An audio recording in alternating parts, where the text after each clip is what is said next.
கடைசி நாட்களில், இந்த உலகத்தின் கடைசி நாட்களில் நாம் வந்துவிட்டோம் என்பது தெள்ள தெளிவாக நமக்கு தெரிந்துவிடும். மத்தேயு சுவிசேஷம் 24வது அதிகாரம் 21வது வசனத்தில் ஆண்டவர் இயேசு என்ன சொன்னார் என்று கேட்கலாம். ஹல்லேலூயா, thank you Lord. ஆமென். மத்தேயு 24:21வது வசனம் வாசிக்கலாமே. ஏனெனில் உலகம் உண்டானது முதல் இதுவரைக்கும் சம்பவித்திராததும் இனிமேலும் சம்பவியாததுமான மிகுந்த உபத்திரவம் அப்பொழுது உண்டாம். கடைசி நாட்களை குறித்து ஆண்டவர் இயேசு சொல்கிறார். ஆமை உலகத்தின் துவக்க நாட்கள் முதல் இன்று மட்டும் உலகத்தில் நடக்காத பயங்கரமான சம்பவங்கள், ஆமை ஸ்தோத்திரம், மிகுந்த உபத்திரவம் உண்டாகும். ஹல்லேலூயா, ஆமை ஸ்தோத்திரம். உலகம் உண்டானது முதல், ஆமை உலகம் உண்டாகி இப்ப எவ்வளவு வருஷமா இருக்கிறது? பரிசுத்த வேதாகமத்தை கவனித்தால் ஆதி மனுஷனாகி ஆதாம் உண்டாகி இன்னைக்கு 6024 வருடங்களாக இருக்கின்றன. வேதாகமத்தின் எண்ணியலின் படி ஆமே ஸ்தோத்திர ஆதாம் முதல் ஆபிரகாம் வரை 2000 வருடங்கள். ஆபிரகாம் முதல் இயேசுவின் காலம் வரை 2000 வருடங்கள். இயேசுவின் காலம் முதல் இன்று மட்டும் 2024 வருடங்கள். ஆதலால் இந்த உலகம் உண்டாகி 2024 வருடமாயிருக்கிறது. கர்த்தர் சொல்கிறார், உலகத்தின் ஆரம்பம் முதல் இன்று மட்டும் சம்பவிக்காத அப்படின்னா இந்த 6024 வருடங்களில் நாம் காணாத கேட்காத பயங்கரமான உபத்திரவம், கஷ்டம், பாடுகள் மனுஷர்களுக்கு கடைசி நாட்களிலே வரும் என்பதை கர்த்தர் இயேசு இங்கே சொல்கிறார். உலகம் அழிந்து போகிற நாட்கள், உலகம் முடிவடைகிற நாட்கள், வானத்தின் நட்சத்திரங்கள் மாமரத்தின் மாம்பழம் போல் கீழே விழுகிற நாட்கள், உலகம் கத்தி எரிகிற அழிகிற பயங்கரமான ஒரு காலத்திற்கு நேராக நாம் வந்து கொண்டிருக்கிறோம் என்பது எவ்வளவு உண்மையாக இருக்கிறது. அதை குறித்து அறிவியல் விஞ்ஞானிகள் சொன்னதான காரியங்கள் எப்படி சித்தரிக்கப்பட்டிருக்கிறது என்பதை இதன்படி நீங்கள் பாருங்க. கடைசி காலத்தை குறித்து வேதம் சொன்ன பல காரியங்கள் எப்படி நடக்கிறது என்று பாருங்கள். விவாகம் செய்தும் செய்து கொடுத்தும், வாங்கியும் விற்றும், வீடுகள் பணிதிருத்தும், தினராத்திரங்கள் பின்னிடுന്നതിനിടയിൽ പെട്ടെന്ന് വലിയ ഭൂകമ്പങ്ങളും കൊടുങ്കാറ്റുകളും പല സ്ഥലങ്ങളിലും ഉണ്ടാകും.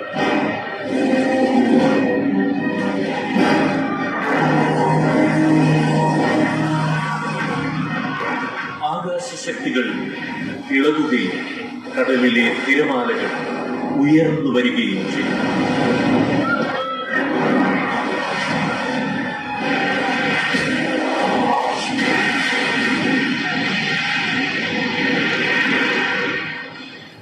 യുദ്ധങ്ങളും ഇന്നുവരെ ഉണ്ടായിട്ടില്ലാത്ത കഷ്ടതകളും ആ ദിവസങ്ങളിൽ ഉണ്ടാകും.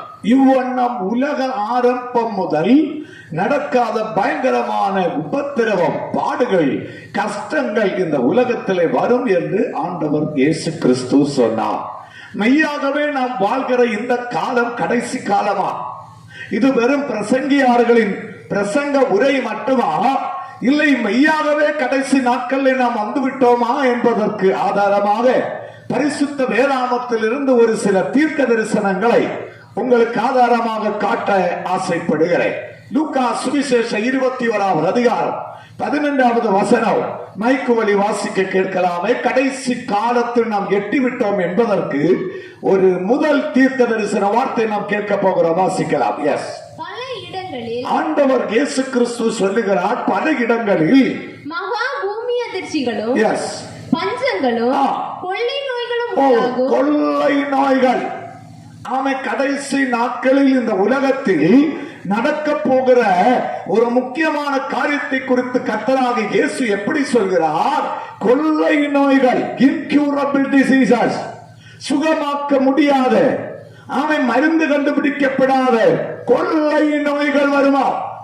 நாம் அறிவோம், இன்னைக்கு உலகில் 20 லட்சம் வியாதிகளுக்கு அறிவியல் விஞ்ஞானிகள் பெயர் சூட்டி இருக்கிறார்கள்.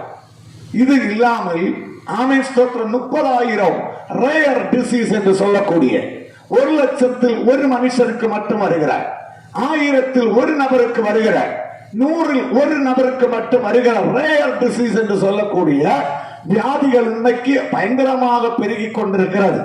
அப்பேற்பட்ட இந்த காலத்திலே ஆண்டவர் இயேசு சொல்கிறதை கவனியுங்கள், கொள்ளை நோய்கள் வரும்.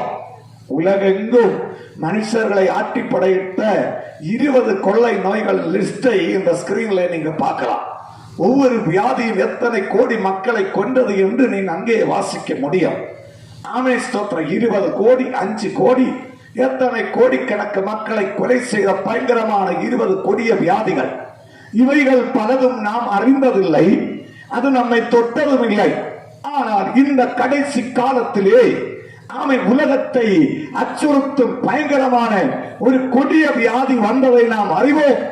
அதுதான் ஆமை கோவிட்-19 கொரோனா வைரஸ். உலகத்தின் 239 நாடுகளை பயங்கரமாக ஆட்டி படைத்த இந்த வியாதி, சோப்பு கொண்டு நம்ம தண்ணியில கழுகினா செத்து போகிற இந்த கொரோனா உலகத்தில் லட்சக்கணக்கான மக்களை கொண்டு விட்டது.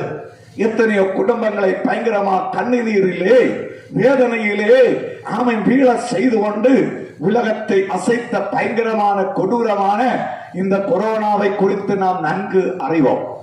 ஆமை வரலாறை படித்தால் நாம் அறிவோம். 2020 ஜனவரி மாதம் 30ஆம் தேதி தான் முதலாவதாக இந்தியாவில், அதுவும் கேரளாவில் திரிசூர் ஆமை என்ற இடத்தில் உள்ள ஒரு மாணவன், 20 வயதான மாணவனுக்கு இந்த கொரோனா வியாதி வந்திருக்கிறது என்று செய்தியை ஆமை வெளியே வந்தது.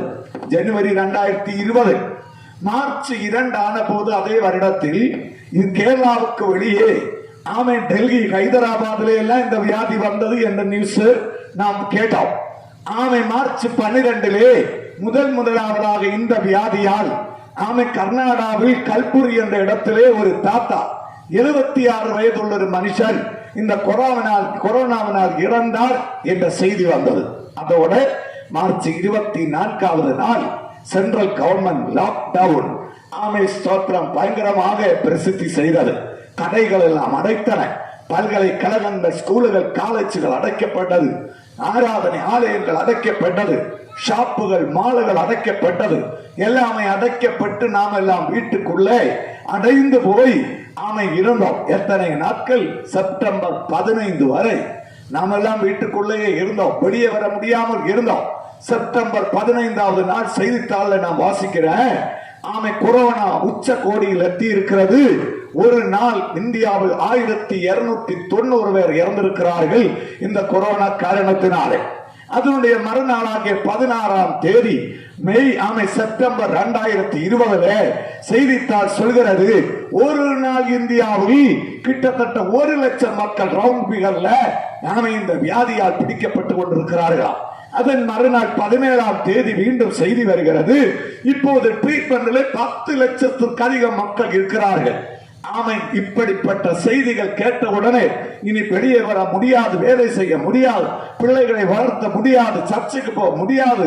ஆமை அப்படியெல்லாம் நாம் கவலைப்பட்ட அந்த நாட்கள் நீங்கள் நினைவு கூர்வீர்கள் என்று நான் நினைக்கிறேன். ஆமை அப்படி இருந்தும் கர்த்தர் கிருபையால் இந்த வியாதியை ஒரு பிராக்கெட் பீல்டுக்கு மாற்றி வைத்து நம்மை சமாதானத்தோடு இந்த மைதானத்தில் இருந்த ஆண்டவரே என்று கூப்பிட அவர் கொடுத்த பாக்கியத்தை நினைக்கும் போது சந்தோஷம் தோணுனா அந்த கரத்தை சேர்த்தடிச்சு ஒரு நன்றியை சொல்லி அப்பாவுக்கு சோத்திரத்தை சொல்லுங்க. நம்மை போல உயிரோடு இருக்க வேண்டிய எத்தனையோ மனுஷர்களை இந்த கொரோனா கொண்டு போட்டது. கிருபையால் இந்த சுவிசேஷத்தின் செய்தி உங்கள் காதுகளில் கேட்கப்பட வேண்டும் என்பது தேவனுடைய சித்தமானபடியினாலே இந்த வியாதியை அவர் மாற்றி வைத்திருந்தார். ஒரு அல்லேலூயா சொல்லலாமா? அப்புறம் ஜனவரி 16 தான் வேக்சின் ஆரம்பிச்சாங்க. இந்த கோவிட்-19 வந்தபோது பரிசுத்த வேதாகமத்தில் உள்ள அநேக வசனங்கள் நிறைவேறுகிறதாக நான் கவனித்தேன். அதில் ஒரு சில வசனங்களை பாருங்கள். லேவியராகமம் 13வது அதிகாரம் 45வது வசனத்தை வாசிக்க கேட்கலாம். இந்த கொரோனா காலத்தில் நடந்த சம்பவத்தை குறித்து அங்க சொல்லி இருக்கிறது. வாசிக்கலாமா? இந்த ஸ்கிரீன்ல பார்த்து வாசிக்கலாம், அந்த பகுதி மட்டும் வாசிக்கலாம், டைம் சேவ் பண்றதுக்காக. எஸ், அந்த வியாதி உண்டாயிருக்கிற குஷ்டரோகி அணிந்தவனாயும் வாசிங்க. தன் தலையை மூடாதவனாயும் இருந்து அவன் தன் தாடியை மூடிக்கொண்டு போதும். அவன் தன் தாடியை மூடிக்கொண்டு. மோசையின் காலத்தில் குஷ்டரோகம் என்ற வியாதி பிடித்தவர்களுக்கு தேவன் கொடுத்த கட்டளை அவர்கள் தாடியை மூட வேண்டும். அப்படின்னா மாஸ்க் வைக்க வேண்டும். அல்லேலூயா. அப்ப முதலாவது மாஸ்க் வைக்க சொன்னது யாரு? மாஸ்க் வைத்தது யாருன்னா மோசையின் காலத்து மக்கள். தேவன் சொன்னார் மாஸ்கை வையுங்கள். இந்த கொரோனா காலத்துல இந்த வசனம் நிறைவேறுகிறதாக நம்ம கண்டோம். நம்ம மக்கள் எல்லாம் மாஸ்க் வச்சாங்க. எப்படி எல்லாம் மாஸ்க் வச்சாங்கன்னு பாருங்க. ஏன்னா முதல்ல மாஸ்க் வந்த போது 100 ரூபாய் விலை. ஆதலால் எல்லாரும் இப்படி மாஸ்கை உண்டு பண்ணார்கள். அதுவும் நம்ம இந்தியாவுல மிக ஸ்தோத்திரம் விசேஷமான நிலைமையில எல்லாம் மாஸ்க் உண்டாக்கிட்டாங்க. அல்லேலூயா. பாத்திரத்தை எல்லாம் எடுத்து மாஸ்க் உண்டு பண்ணிட்டாங்க. இங்க பாருங்க, பில்டர் உள்ள மாஸ்க், பில்டர் மாஸ்க், புதிய மாடல் எல்லாம் மாஸ்க் உண்டு பண்ணாங்க. இலைகளை கண்டா கொரோனா செத்து போகணும்னு சொல்லி இலை வச்செல்லாம் மாஸ்க் உண்டு பண்ணாங்க. இந்த தாத்தா அடிச்சாக்க கூட விடல. அப்படி மாஸ்க் எல்லாரும் போட்டாங்க. வீட்டுல வளர்த்துக்கிற நாய்க்கு வர மாஸ்க் பாத்தீங்களா? இவன் எல்லாரும் மாஸ்க். இஞ்சி, இந்த வெள்ளப்பூடு, நாரங்காய் கண்டா கொரோனா செத்து விடுவோம்னு யாரோ சொன்னதுனால ஒரு தாத்தா அதை வச்சே மாஸ்க் விட்டு பண்ணிட்டாங்க. அப்படி மாஸ்குகளின் வகலாம் பாத்தீங்களா?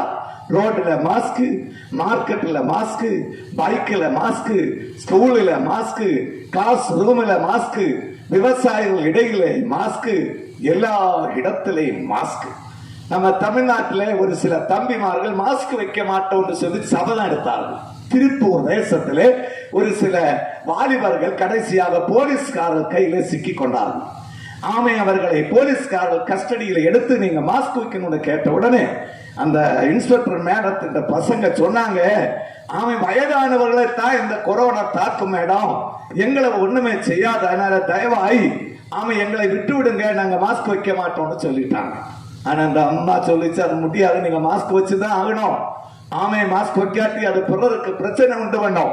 ஆனா அந்த தம்பிமார்கள் சொன்னாங்க, எங்களுக்கு மாஸ்க் தேவையே இல்லை, எங்களை கண்டு கொரோனாவுக்கு தான் பயம், எங்களுக்கு பயமே கிடையாது, நாங்கள் தைரியசாலிகள். கடைசியாக அந்த இன்ஸ்பெக்டர் மேடம் சொன்னாங்க, நீங்க பயம் இல்லைன்னா ஒண்ணு பண்ணுங்க, எல்லாருமே இந்த ஆம்புலன்ஸ்ல இறங்க, உங்களை கொண்டு போய் RT-PCR செக்அப் பண்ணி கொரோனா இல்லாட்டி வீட்டுல விடுறோம் சொல்லி ஸ்தோத்திரம் ஏற சொன்னாங்க. கொரோனா இருந்துன்னா நீங்க குவாரண்டைன் போக வேண்டும்.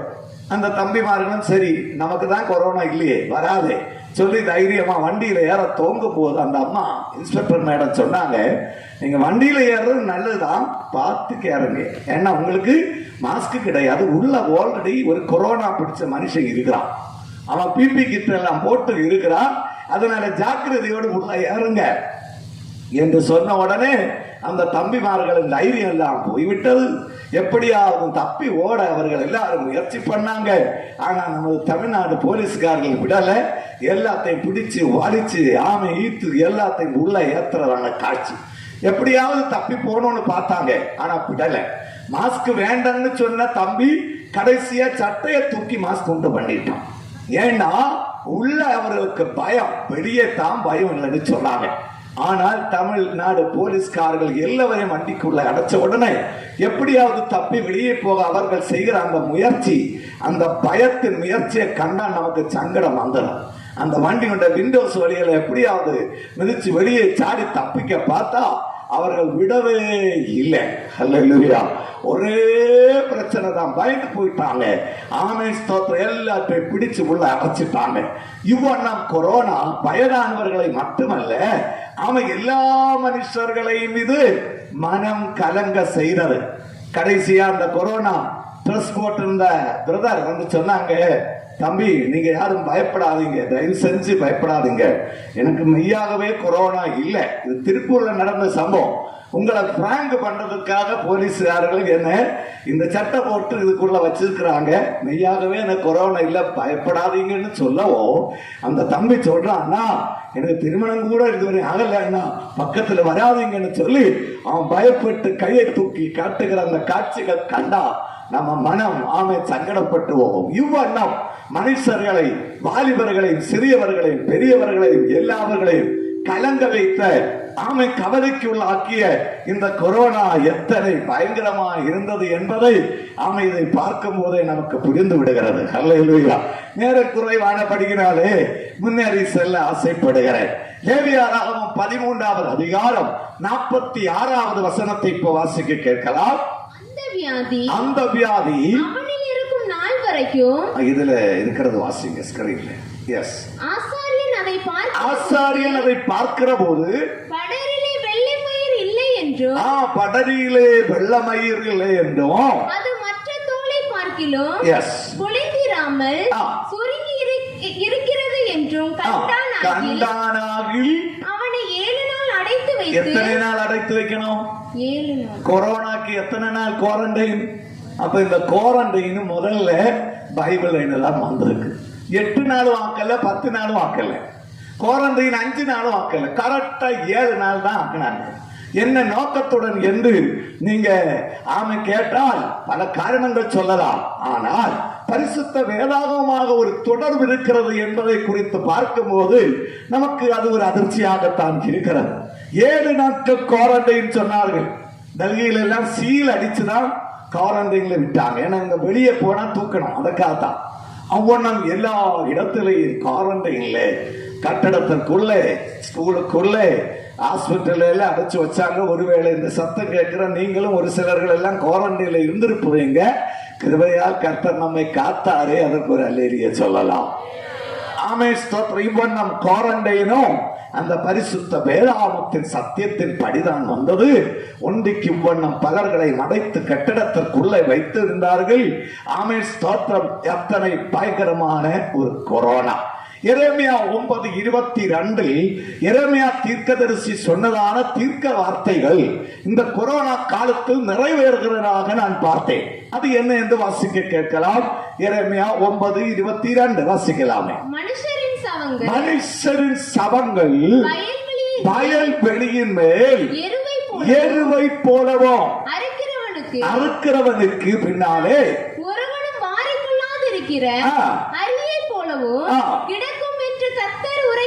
மலையாள வேதாகமத்தில் சொல்லப்பட்டிருக்கிறது. மனுஷனுடைய சவங்கள் வயலில் உள்ள சாணியை போல, சாணி கிடக்கிறது போல கிடக்குவான்.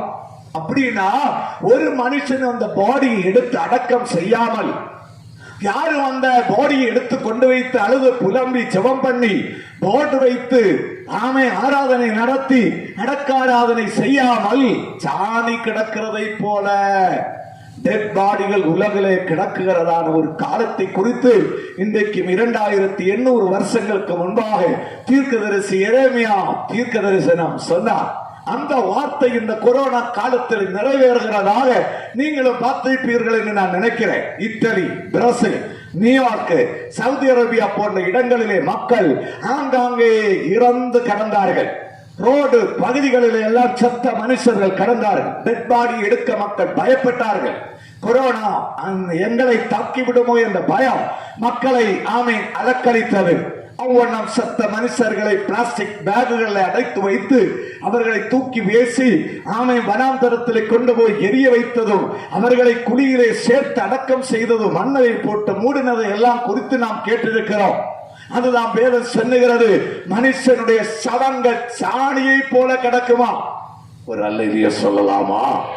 ஆனா இந்த கொரோனா காலத்திலே அநேக நபர்கள் கர்த்தராகிய இயேசுவின் நாமத்தை கூப்பிட்டு விடுதலை பெற்றார்கள். இந்த அப்போஸ்தலர் நடவடிக்கை 4:12 பிரசித்தமாக மக்கள் இடையிலே மாறுகிறதை நான் கவனித்தேன். வாசிக்க கேட்கலாமா? இந்த அழகிய பாண்டியபுரம் தேசத்து மக்கள் அறிய வேண்டும், இயேசு கிறிஸ்துவினாலே அன்றி வேற ஒருவராலும் ரட்சிப்பு இல்லை. அல்லேலூயா. ரட்சிப்புனா ஆண்டவராக இயேசு கிறிஸ்துவினால் மட்டும்தான். எங்க போனாலும் ரட்சிப்புக்கு வழி இல்லை.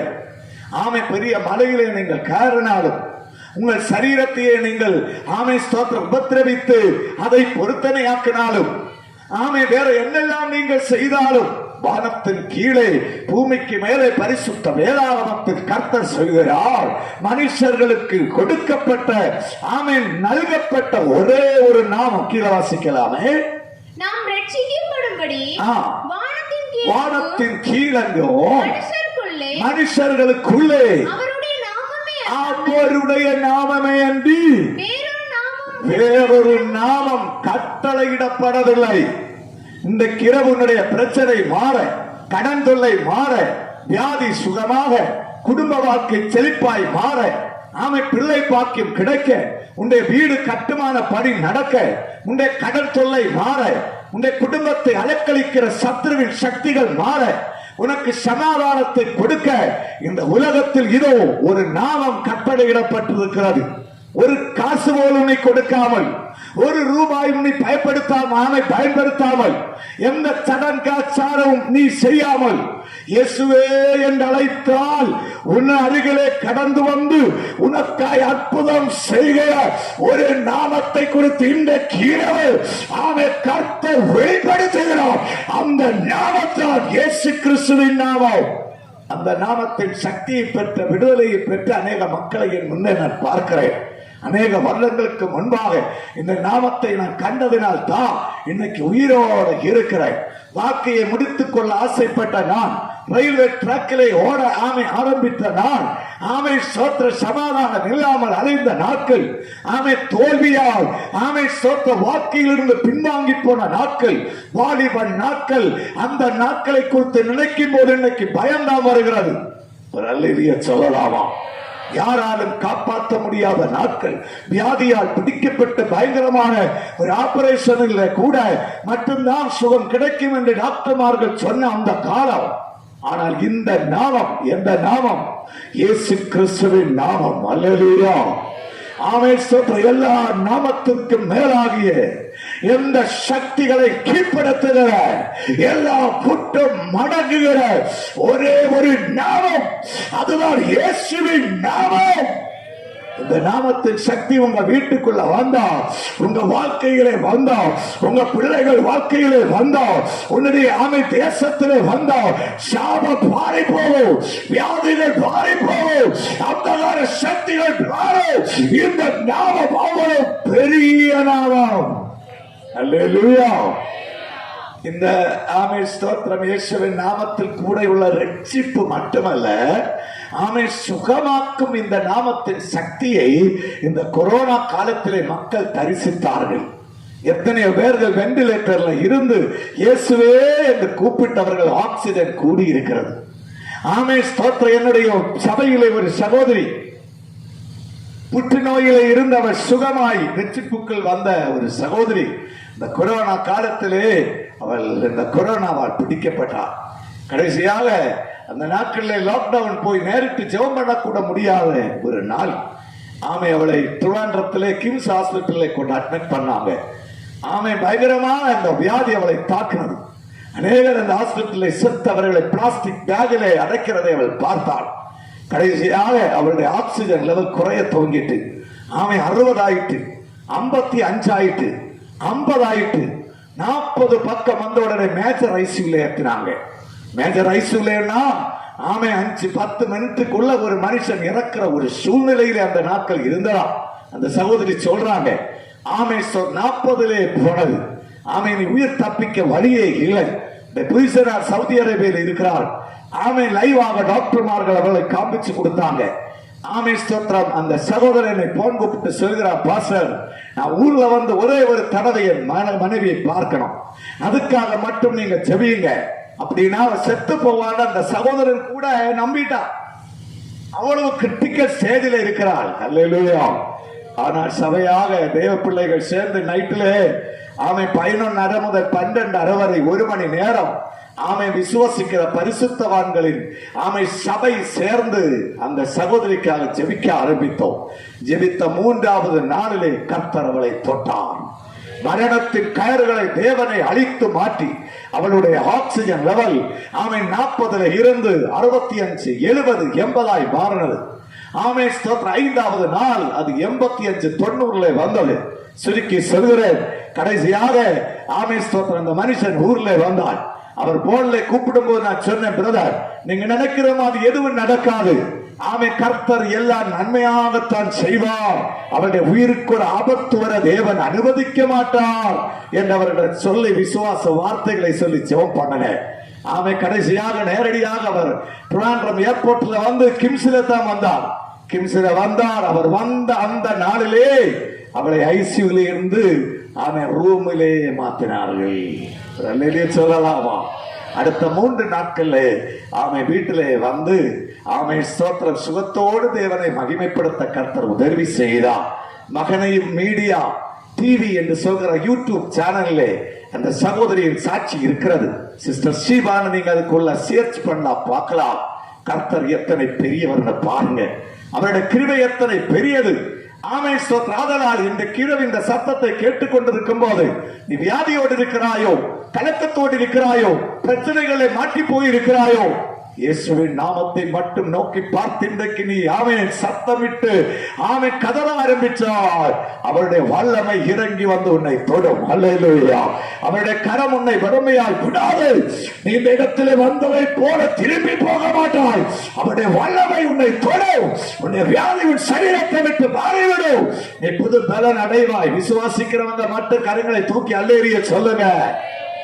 அல்லேலூயா.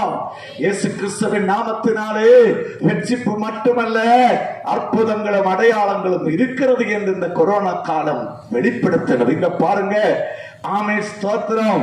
டான்சானியா என்ற ராஜ்யத்தின் பிரதம மந்திரியா இருக்கிற மனுஷன் தான் நீங்க இந்த படத்துல பார்க்கிறதான மேக்கப்புலே. மே 2020 அந்த தேசத்துல கொரோனா வந்தது. இந்த கொரோனா அந்த தேசத்தை பயங்கரமாக தாக்க துவங்கின உடனே ஆமை ஸ்தோத்திரம் மேக்கப்புலே உலகத்தின் ஐஸ்வர்ய நாடுகள் ஆமை அமெரிக்கா, இஸ்ரேல், ஆமை ஸ்தோத்திரம் இங்கிலாந்து போன்ற தேசங்களிலே ஆமை ஸ்தோத்திரம் நம்பிக்கை வைத்து ஏதாவது மெடிசின் கிடைக்கும், வேக்சின் கிடைக்கும் என்று பார்த்தார். கிடைக்கவே இல்லை.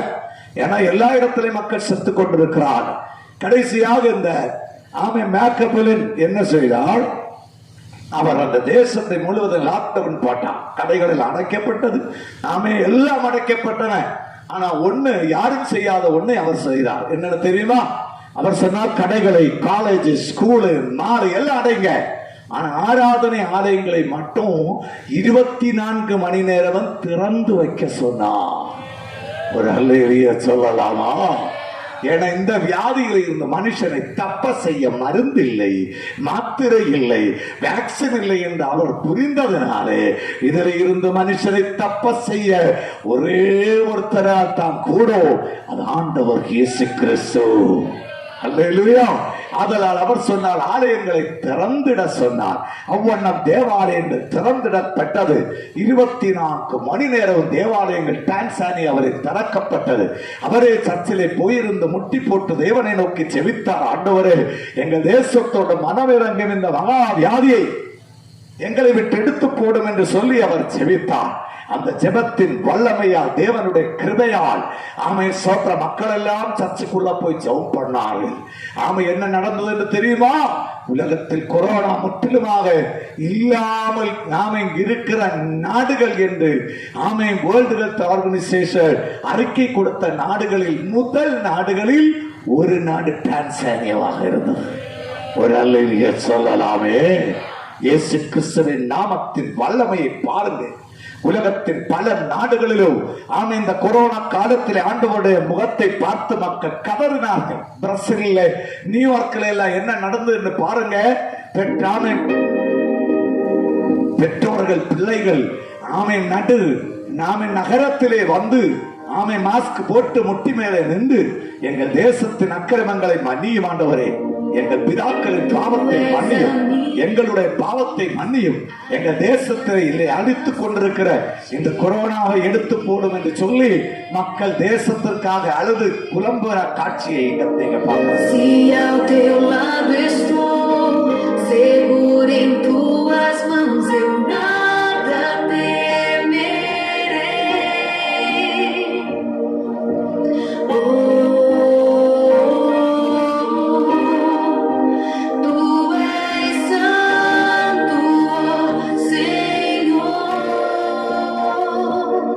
இவ்வண்ணம் கதறி மக்கள் ஜெபித்தார். புருஷன், மனைவி, பிள்ளைகள் எல்லாரும் சேர்ந்து சிட்டியிலே வந்து அவர்கள் குடும்பமாக நின்று, ஆண்டவரே எங்கள் தேசத்தை பார்த்து மனம் இறங்கும் என்று சொல்லி அவர்கள் அள்ளி ஜெபிக்கிற ஆமை அழுது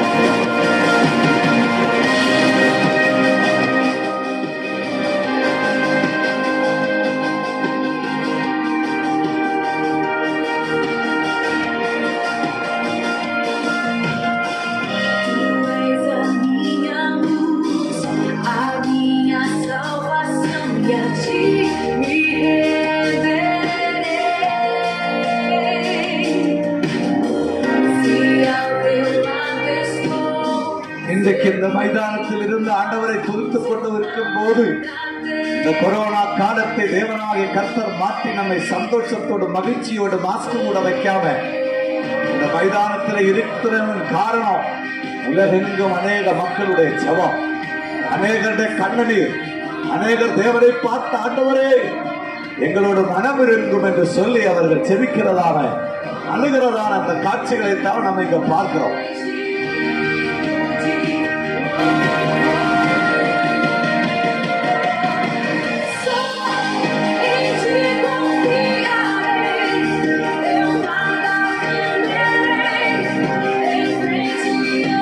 இவ்வண்ணம் உலகெங்கும் நடந்த பிரார்த்தனைகள், ஆமை விண்ணப்பங்கள் கேட்டு தேவன் இந்த கொடிய வியாதியிலே இருந்து நம்மை விடுவித்தார்.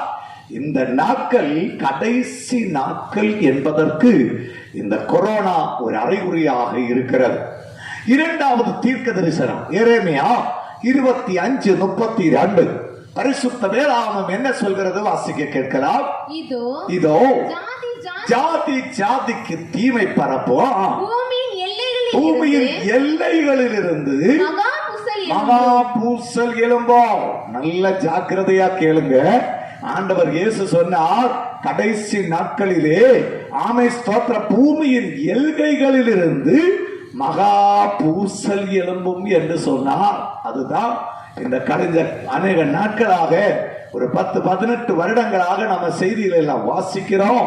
ஆங்காங்கே பயங்கரமான பூசல்கள், பயங்கரமான கொடுங்காற்றுகள். ஆமை ஸ்தோத்திரம். நம்ம தமிழ்நாட்டை இலக்கி மறித்த சக்காரா, கச்சா, ஆமை ஓகி போன்ற காற்றுகளை குறித்து நீங்கள் நன்கு அறிவீர்கள் என்று நான் நினைக்கிறேன். அது எத்தனை ஆமை ஸ்தோத்திரம் விபத்துகளை, பிரச்சனைகளை உண்டு பண்ணது என்பதை குறித்து நாம் எல்லாரும் நன்றாக அறிவோம். உலகெங்கும் இன்னைக்கு ஆங்காங்கே கொடிய காற்றுகள், பயங்கரமான பூசல்கள் வந்து கொண்டிருக்கிறது. இந்தோனேஷியாவில் ஒரு பஸ் ஸ்டாண்டிலே இந்த காற்று வந்த போது வாகனங்கள் பஸ்ஸை தூக்கி வீசுகிற காட்சி. காற்று பயங்கரமாக அடித்த உடனே ஓடி வந்த பஸ்ஸையே அதை தூக்கி கமிழ்கிறது.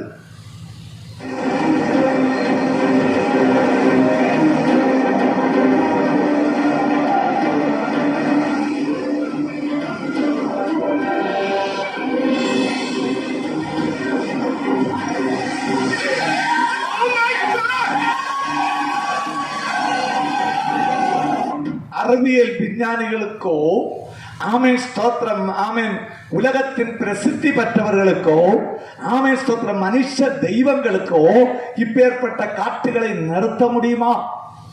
இந்த காற்றை யார் நியந்திரிக்கிறார்? யார் கண்ட்ரோல் பண்ணுகிறார்? ஒரு அல்லேலூயா சொல்லலாமே. இயற்கையின் அதிகாரம் அவர் கையில தான் இருக்கிறது.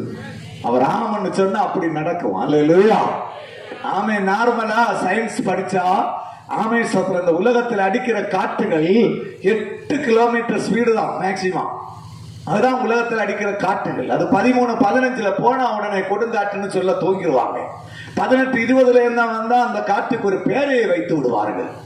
ஆமை ஓகி கொடுங்காற்று பூசல் அடித்த போது ஆமை இந்த தெற்கு இந்தியா, ஆமை ஸ்தோத்திர கன்னியாகுமரி, ட்ரிவாண்ட்ரம் டிஸ்ட்ரிக்டின் ஓர பகுதிகளிலே 155 கிலோமீட்டர் வேகத்தில் அந்த காற்று அடித்ததாம். 155 கிலோமீட்டர் ஸ்பீட். ஆமை ஸ்தோத்திர அப்பேற்பட்ட காற்றுகளில் ஆமை ஸ்தோத்திர என்னெல்லாம் தூக்கி வீசப்பட்டது. வீடுகளின் மேற்கூரைகள் எல்லாம் பறந்து போயின. பெரிய பெரிய மரங்கள் உடைந்து விழுந்தது. அல்லேலூயா. ஆமை ரோடின் ஓரத்திலே நிறுத்தி இருந்ததான வாகனங்கள் அந்த காற்று தூக்கி பறத்தினதான காட்சிகள். இப்பேற்பட்ட பல காரியங்கள் இந்த கொடிய காற்றின் வாயிலாக நடந்தது என்பதை குறித்து நம்ம அறிவோம். பரிசுத்த வேதாகமம் சொல்கிறது, கடைசி நாட்களில் பூசல்கள் ஆங்காங்கே உண்டாகும், கொடிய காற்றுகள் வரும். அது தேசத்தை இழக்கும், மனுஷர்களுக்கு அது பாதிப்பு உண்டாக்குறதான காற்றுகளாக இருக்கும். நடந்து போகிற மனுஷர்களை கூட காற்று நடக்க முடியாமல், அவர்களுடைய கால்களை தரையிலே வைக்க முடியாமல், அவர்களை கால்களை பரத்தி கொண்டு போகிறதான காட்சிகளை தான் நம்ம பார்க்க முடிகிறது. இப்பேற்பட்ட கொடிய காட்டுகள் உலகெங்கும் வரும் என்பதை கர்த்தராக இயேசு கிறிஸ்து முன்னமே தெரியப்படுத்தி இருந்தார். தீர்க்க தரிசிகள் அதை குறித்து தீர்க்க தரிசனம் சொன்னார்கள். இது கடைசி நாட்களுக்கு அடையாளமாக தீர்க்க வார்த்தைகளாக இருக்கிறது. உலகெங்கும் நடந்த காற்றுகளால் நடந்த சம்பவித்த காரியங்கள். கஜா கொடுங்காற்று வந்த போது நாகப்பட்டினம், புதுக்கோட்டை பகுதிகளிலே கிட்டத்தட்ட 2800 எலக்ட்ரிக் போஸ்டுகள் உடைந்து விழுந்ததாம். புதுக்கோட்டையில் பிரசங்கம் பண்ண போகும்போது அங்குள்ள பாஸ்டர் சொன்னார், எங்க சர்ச்சு முன்னாடி எல்லாம் இருந்த சீட் போட்ட இடம் எல்லாம் காத்து தூக்கி கொண்டு போயிட்டு 20 மினிட் கிட்டத்தட்ட எல்லா வீட்டிலையும் சத்தம், அழுகை. ஏன்னா எங்கு பார்த்தாலும் மரங்கள் விழுகிறது, சீட்டுகள் பறக்கிறது. ஒரு அல்லேலூயா சொல்லலாமே. இந்த காற்றை தேவன் டியூன் செய்து நிறுத்தி இருக்கிறார். அல்லேலூயா. அந்த டியூனிங் மாறினா பிபி சுகர் எல்லாம் டியூன் பண்ணி நிறுத்தி இருக்கிறான். பிபினா 80 120 சுகர் அந்த மாதிரி எல்லாமே டியூன் பண்ணி நிறுத்தி இருக்கிறான். அந்த டியூனிங் மாறிட்டா அப்புறம் டேப்லெட் எடுத்தா, மருந்து எடுத்தா தான் நமக்கு வாழ முடியும். அந்த நிலைமைக்கு இந்த உலகம் வந்துவிட்டது. இதை போல இந்த இயற்கையும் தேவன் டியூன் செய்து நிறுத்தி இருக்கிறார்.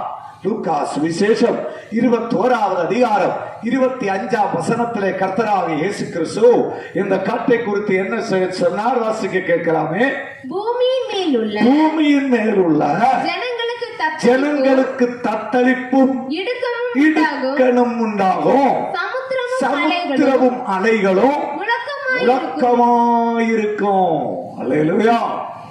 ஆமென். ஸ்தோத்திரம். அடிக்கடி செய்தித்தாள்களில் நம்ம வாசிக்கிறோம், மக்களுக்கு தத்தளிப்பு. கடல் கரை பகுதிகளில் அநேக மக்கள் கலக்கத்தோடு வாழ்கிறதை நாம் அறிவோம். அந்த கஜா கொடுங்காற்று எல்லாம் வந்த போது எத்தனை பயங்கரமாய் மக்கள் தாக்கப்பட்டார்கள். ஓகி வந்த போது எப்படியெல்லாம் திருவனந்தபுரம் பூவார் தேசத்து பாட்டிமார்கள், அவர்களுடைய உறவினர்கள், பிள்ளைகள் கடலிலே படகிலே சென்று காணாமல் போனபடியினால் தத்தளிப்புண்டாய் மனக்கலக்கத்தோடு இருக்கிற காட்சிகள். மார்க் 4:39 என்ன சொல்கிறது? அவர் எழுந்து என்ன செய்தாராம்? காற்றை அதட்டினார், கடலை பார்த்து இறையாதே, கரங்களை தூக்கி அல்லேலூயா சொல்லலாமே. உடனே என்ன ஆயிற்று? அமைதல் உண்டாயிற்று. இந்த கிரவு இந்த சத்தத்தை கேட்டுக்கொண்டிருக்கும் போது வாழ்க்கையை இழக்கி மறுக்கிற, உன்னுடைய வாழ்க்கையை பயங்கரமாய் கலக்குகிற சில காற்றுகளை அவர் ஒரே ஒரு வார்த்தை சொன்னா இன்னைக்கு அது அமைதலாக மாறும். ஒரு அல்லேலூயா சொல்லலாமா? அல்லேலூயா. ஆபரேஷனுக்காக நியமிக்கப்பட்ட ஒரு சகோதரி, நாளைக்கு ஆபரேஷன், இன்னைக்கு முந்தின நாள் அந்த அம்மா ஜெபிக்கிறது, ஆண்டவரே என்னுடைய சரீரத்தில் கத்தி வைக்க நீ அனுமதிக்க கூடாது. நான் உண்மை நம்ப இருக்கிறேன், நான் உமது பிள்ளை. அல்லேலூயா. இந்த நைட்டெல்லாம் அழுது புலம்பி இயேசுவை நோக்கி ஜெபிச்சிருக்கிறாங்க. அவங்க சாட்சி சொன்னது நான் இப்படி கேட்ட மேடையில். ஸ்தோத்திரம். அந்த நாள் வந்தது காலையிலே. அந்த அம்மா சொல்லுச்சு, சார் எனக்கு ஒரு ஸ்கேன் கூட எடுத்துட்டு இந்த வயர்ல ஆபரேஷன் பண்ணுங்க. அந்த டாக்டர் சொல்லிருக்க, என்னம்மா நேற்றுக்கு கூட எடுத்த ஸ்கேனா இருக்கு, அந்த கட்டி அப்படிதான் இருக்கு, இனி ஒரு ஸ்கேன் தேவையா? ஒண்ணு கூட எடுங்க சார், இது என்னுடைய பர்சனல் இன்ட்ரெஸ்ட் எடுக்க சொன்னா. கடைசியாக ஒரு ஸ்கேன் எடுத்தாங்க. அந்த ஸ்கேன்ல பார்த்தா அந்த கட்டி அங்கே காணோம். சொல்லலாமா? இது எத்தனை பேர்களுக்கு நம்ப முடியும்னு எனக்கு தெரியல. அல்லேலூயா. ஆனால் இன்னைக்கு நடக்கிறது. Praise the Lord. ஆண்டவர் இயேசு சொல்கிறார், அமைதலாயிரு. ஒரு வார்த்தை சொன்னா கட்டி காணாம போயிடும். ஒரு வார்த்தை சொன்னா உன்னை விட்டு பிரிஞ்சுக்கிற புருஷன் உன்னிடம் வந்துடுவான். அவர் ஒரே ஒரு வார்த்தை சொன்னா டைவோர்ஸ் இல்ல. அவர் ஒரே ஒரு வார்த்தை சொன்னால் உன்னுடைய வாழ்க்கை செழிப்பாக மாறும். அதனால தான் ஸ்தோத்திரம், ஆமென். அந்த மனுஷன் சுவிசேஷத்தில் ஆண்டவரை பார்த்து இப்படி செபிக்கிறார், ஒரு வார்த்தை நீ சொல்லும் ஆண்டவரே, இந்த கிர ஒரு வார்த்தை நீ சொல்லும் ஆண்டவரே. ஆமென். அந்த வார்த்தைகளே சுகம் சொல்லலாம். ஆமென். இந்த கிரவ எத்தனை பேர்கள் சொல்கிறீங்க, என்னை பார்த்து ஒரு வார்த்தை சொல்லும். காற்றை பார்த்து நீர் சொன்னீர், அது நின்றது. கடலை பார்த்து நீர் சொன்னீர், அது நின்றது. என்னுடைய வாழ்க்கை பார்த்து வார்த்தையை சொல்லும். அவர் அதிகாரம் உள்ள தெய்வம். இங்க பாருங்க, அப்பொழுது காற்று நின்று போய் மிகுந்த அமைதல் அந்த படகிலே உண்டானது. சீசர்களின் கலக்கமெல்லாம் மாறி, பயமெல்லாம் மாறி சந்தோஷம் அடைந்தார்கள். நாம் வாழ்கிற இந்த காலம் கடைசி காலம் என்பதற்கு சீக்கிரமாக 3வது தீர்க்கதரிசனம் வாசிக்கலாம்.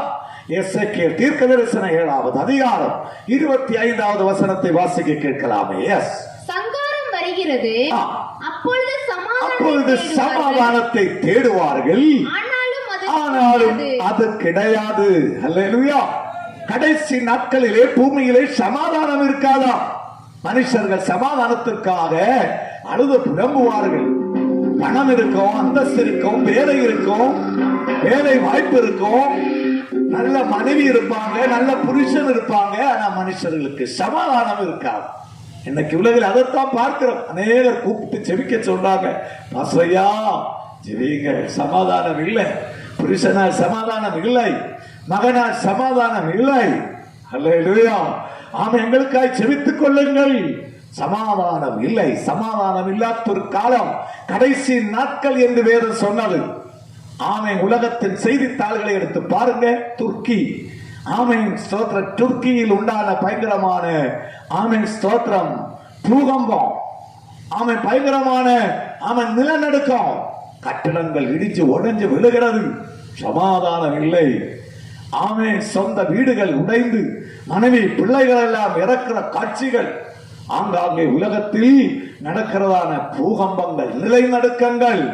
அல்லேலூயா. இந்த தேசத்தை கர்த்தர் கையில வச்சிருக்கிறார். அல்லேலூயா சொல்லலாமா? அல்லேலூயா. தேவனுக்கு விரோதமா எல்லாம் பேசுறவங்க கவனிங்க. ஆமா, சிலவங்க கோபம் எல்லாம் வரும்போது பயங்கரமா காலை நிலத்துல மிதிப்பாங்க. பார்த்து மிதிங்க, எப்ப கீழே போகும்னு சொல்ல முடியாது. அல்லேலூயா. ஆமே, அவர் ஏதோ ஒரு கிருபையில இது அப்படியே ஊஞ்சான் மாதிரி நிற்குது. அறிவியல் படிக்கும் போது சூரியனுடைய அந்த ஃபேசினேஷன்ல ஊஞ்சல் மாதிரி தான் நிற்குது பூமி. பூமிக்கு அடியிலே ஒண்ணுமே இல்லை, சூனியம். அல்லேலூயா சொல்லலாமா? அதனால காது கீழே சத்தமா வைக்கும் போது, ஆமை பலத்தோடு வைக்கும் போது கீழே ஓடாதது கர்த்தருடைய கிருபை. Praise the Lord. நிலநடுக்கம், கடைசி நாட்கள். ஆமே, எங்கு பார்த்தாலும் நிலநடுக்கத்தின் சாமை செய்திகள் தான் நாம் கேட்டுக்கொண்டிருக்கிறோம். எத்தனையோ மனுஷர்களை கண்ணீரிலே ஆழ்த்தி குடும்பத்தார்களை அழித்த இந்த நிலநடுக்கங்கள் நமது தேசத்தை தொடாமல் நமது நகரத்தை காக்கிற தேவனுக்கு முதல்ல கரம் கொட்டி ஒரு துதி தோத்திரத்தை சொல்லுங்க. Thank you Lord. Hallelujah. ஆமென். நிலநடுக்கத்தால் மனுஷனுடைய சமாதானம் போகிறது. அவர்களுக்கு பிரியமானவர்கள் பலர்களும் இழந்து போகும்போது சமாதானம் இழந்து விடுகிறார்கள். ஆமை ஸ்தோத்திரம். அதை போல ஆமை உலகெங்கும் நேரம் போதாததையெல்லாம் விளக்கி சொல்கிறதற்கு உலகத்தில் இயற்கையின் சீற்றம் மனுஷர்களை பயங்கரமாக பாதிக்கிற காட்சிகளை தான் நாம பார்க்கிறோம். இது மட்டுமா? ஆமே ஸ்தோத்திரம். இனி தனிப்பட்ட மனுஷன் வாழ்க்கையிலே சமாதானம் இருக்கிறதா? ஒரு டாக்டர் பாருங்க தற்கொலை செய்கிறார் கேரளாவில். அவருடைய சர்ஜரியில குழந்தை இறந்தது. ஆமே ஸ்தோத்திரம். அவருடைய பீஸ் போகிறது. குடும்பத்தார்கள் சண்டை போடுகிறாங்க, கொலை மிரட்டல் சொல்கிறார்கள். அந்த மனுஷன் தற்கொலை செய்கிறார். ஆமென். இந்தியன் எக்ஸ்பிரஸ் நியூஸ்ல வந்த வார்த்தை பாருங்க. ஆமென் ஸ்தோத்திரம். Hyderabad woman jumps to the death as spouse died COVID-19. ஆமென். புருஷன் இறந்ததினால் 19 வயது மட்டுமல்ல பெண். இந்த கோவிட் காலத்திலே அவளும் என்ன செய்கிறார்? சொந்தமாக உயிரை முடக்குகிறார். இவன் நாம் எங்கு பார்த்தாலும் சமாதானம் இல்லை. பெரியவர்கள் மட்டுமல்ல, வயதானவர்கள் மட்டுமல்ல, கடன் தொல்லை, கடன் பிரச்சனைகளால் மட்டுமல்ல, மற்ற பல காரணங்களால் சமாதானம் இல்லை. இங்க பாருங்க, டிக்டாக்ல ஆமை ஒவ்வொரு நாளும் டான்ஸ் பண்ணி போட்டு லட்சக்கணக்கான வியூஸை பெற்ற ஃபேன்ஸ் உள்ள ஒரு பெண்மணி, 16 வயது மட்டும்தான். அவள் என்ன செய்திருக்கிறாள்? சமாதானம் இல்லாமல் தற்கொலை செய்திருக்கிறாள். ஆமை கடன் தொல்லையா? பிள்ளைகள் என்ன ஆமை சோற்ற படிக்கலையா? புருஷன் போட்டுட்டு போயிட்டானா, ஏன் இந்த வாலிப தங்கச்சிக்கு கூட இன்னைக்கு சமாதானம் இல்லை. சமாதானம் இல்லாத ஒரு நிலைமைக்கு இந்த உலகம் தள்ளப்பட்டது என்பது எத்தனை உண்மையாக இருக்கிறது பாருங்க. தனிப்பட்ட மனுஷர்களுடைய வாழ்க்கையை பார்த்தால் இன்னைக்கு சமாதானம் இல்லை. வேலை இழந்ததினால் கோவிட்-19க்கு பின்னாக அநேகர் வேலைகளை இழந்து விட்டார்கள். வருவாய்களை இழந்து விட்டார்கள். ஆதலால் சமாதானம் இல்லை. பிசினஸ் பண்ணவர்கள் கோடிக்கணக்கு ரூபாய்க்கு பயங்கரமான கடன். திருவாண்டம் செக்கடியிலே ஒரு கன்வென்ஷன்ல பேசிட்டு நான் நிற்கும் போது கடைசியாக ஒரு சகோதரர், என் மனைவி 2 பிள்ளைகள் சேர்ந்து ஜெபிக்க வந்தாங்க. என்ன விஷயம்னு கேட்டேன். அவர் சொன்னார், பாஸ்டர் 9.5 கோடி ரூபாய் கடன், பிசினஸ்ல பயங்கரமான ஃபெயிலியர் ஆயிட்டு, எனக்கு அநேக பணம் வேறு இருக்கிறது, அது நான் தரல, ஆனா நான் கொடுக்க வேண்டிய பணத்திற்காக என்ன தொந்தரவு செய்கிறாங்க, பயங்கர கடன் தொல்லை. 9.5 கோடி ரூபாய். நான் அவர்களுக்காக ஜெபிக்க ஆரம்பித்தேன். அல்லேலூயா. ஜெபிக்கும் போது அந்த பிரதர் கையை கொட்டி அந்நிய பாஷை சொன்னார். அப்பதான் எனக்கு புரிஞ்சது, இவங்க விசுவாசிகள், ஆண்டவர் நம்பிக்கை வைத்தவர்கள். அல்லேலூயா. ஜெபம் முடித்து நான் சொன்னேன், உங்க நம்பிக்கை வீண் போகாது. 2.5 லட்சம் ரூபாய் மட்டும் கடன் உள்ள ஒரு புருஷன், மனைவி, 2 பிள்ளைகள். கேரளாவில் தற்கொலை செஞ்சாங்க குடும்பமா. ஆனா 9.5 கோடி ரூபாய் கடன் உள்ள மனுஷன் நாம் ஜெபம் பண்ணப்போ கரம் அடிச்சு அந்நிய பாஷை பேசிட்டு இருக்கிறான். இது என்ன மேஜிக்னு தெரியுமா? இயேசு அவருடைய உள்ளத்தில் கொடுத்திருக்கிற சமாதானம். இயேசுனுடைய உள்ளத்துல வந்தா, இயேசுனுடைய வீட்டுல இருந்தா, இந்த இயேசு ஒரு சேர்ந்தடி நடந்தா, கடமா, பிரச்சனைகளா, கலக்கங்களா, சமாதானம் இல்லையா, எந்த சூழ்நிலை இருந்தாலும் உள்ளத்தை அவருடைய சமாதானம் நிரப்பிக் கொண்டே இருக்கும். அல்லேலூயா. சமாதான காரணர் நீங்க தானே, சர்வ வல்லவரும் நீங்க தானே, சமாதான காரணர் நீங்க தானே, சர்வ வல்லவரும் நீங்க தானே. இயேசு நீங்க இருக்கையில நாங்க சோர்ந்து போவதில்லை. அல்லேலூயா சொல்லலாமா? அவர்தான் சமாதான காரணர். அல்லேலூயா. அவர் சமாதானத்தை தர வல்லவராக இருக்கிறார். அமெரிக்காவில் மர்லின் மென்ரோ என்ற ஒரு சினிமா நடி ஒரு நாள் அவள் பெட்ரூம்ல ஏறி டயரியில எழுதினாள். ஸ்தோத்திரம், ரெட்டிங் வைத்து எழுதினாள், சமாதானம் இல்லை, ஆதலால் நான் சாகிறேன், என்னுடைய மரணத்திற்கு யாரும் காரணமே இல்லை. மர்லின் மென்ரோ, லட்சக்கணக்கான மக்கள் அவளுக்கு ஃபாலோவர்ஸ் ஆயிருந்தாங்க. பயங்கர பாலிவுட் சிங்கர் அண்ட் டான்சர். கூடாமல் சினிமையில நடிச்சு கொண்டிருந்தாள் மர்லின் மென்ரோ. பயங்கர அழகு உள்ள ஒரு பெண். உலகத்தில் அநேக வாலிபர்கள் அந்த பெண்ணை ஃபாலோ பண்ணாங்க பேஸ்புக்ல. அப்படி ஃபேன்ஸ் உள்ள அந்த பெண்மணியின் உள்ளத்தில் சமாதானம் இல்லை. அந்த டைரியில் அவள் என்ன எழுதினான் தெரியுமா? இந்த உலகத்தில் எனக்கு பணம் இருக்கிறது, என்னை நேசிக்க மனுஷர்கள் இருக்கிறாங்க, எல்லாமே எனக்கு இருக்கிறது, ஆனா எனக்கு சமாதானம் இல்லை. எனக்கு இல்லாத சமாதானத்தை பெற்றுக்கொள்ள இந்த சரீரத்தை எல்லாம் அடகு வைத்து என்னெல்லாம் செய்யணுமோ செஞ்சு பார்த்தேன், சமாதானம் கிடைக்கல.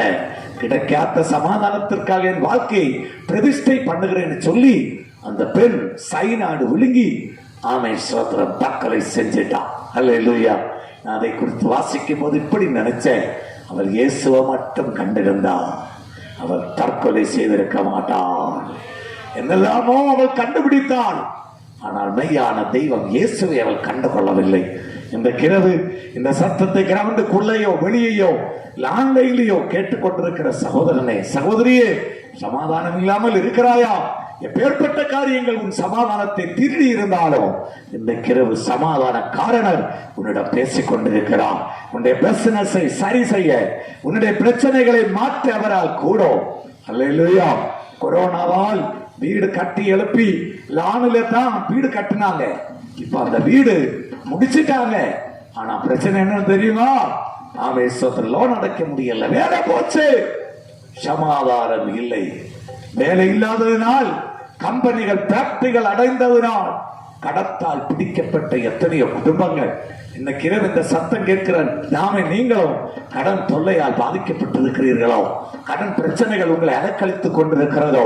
வேலை இல்லை, வருமானம் இல்லை, எல்லா வாசல்களும் அடைக்கப்பட்ட ஒரு நிலைமைகளே, ஸ்தோத்திரம், எங்க போனாலும் வாசல்கள் திறக்கப்படவில்லை என்று மனம் வருந்திக் கொண்டிருக்கிறாயோ?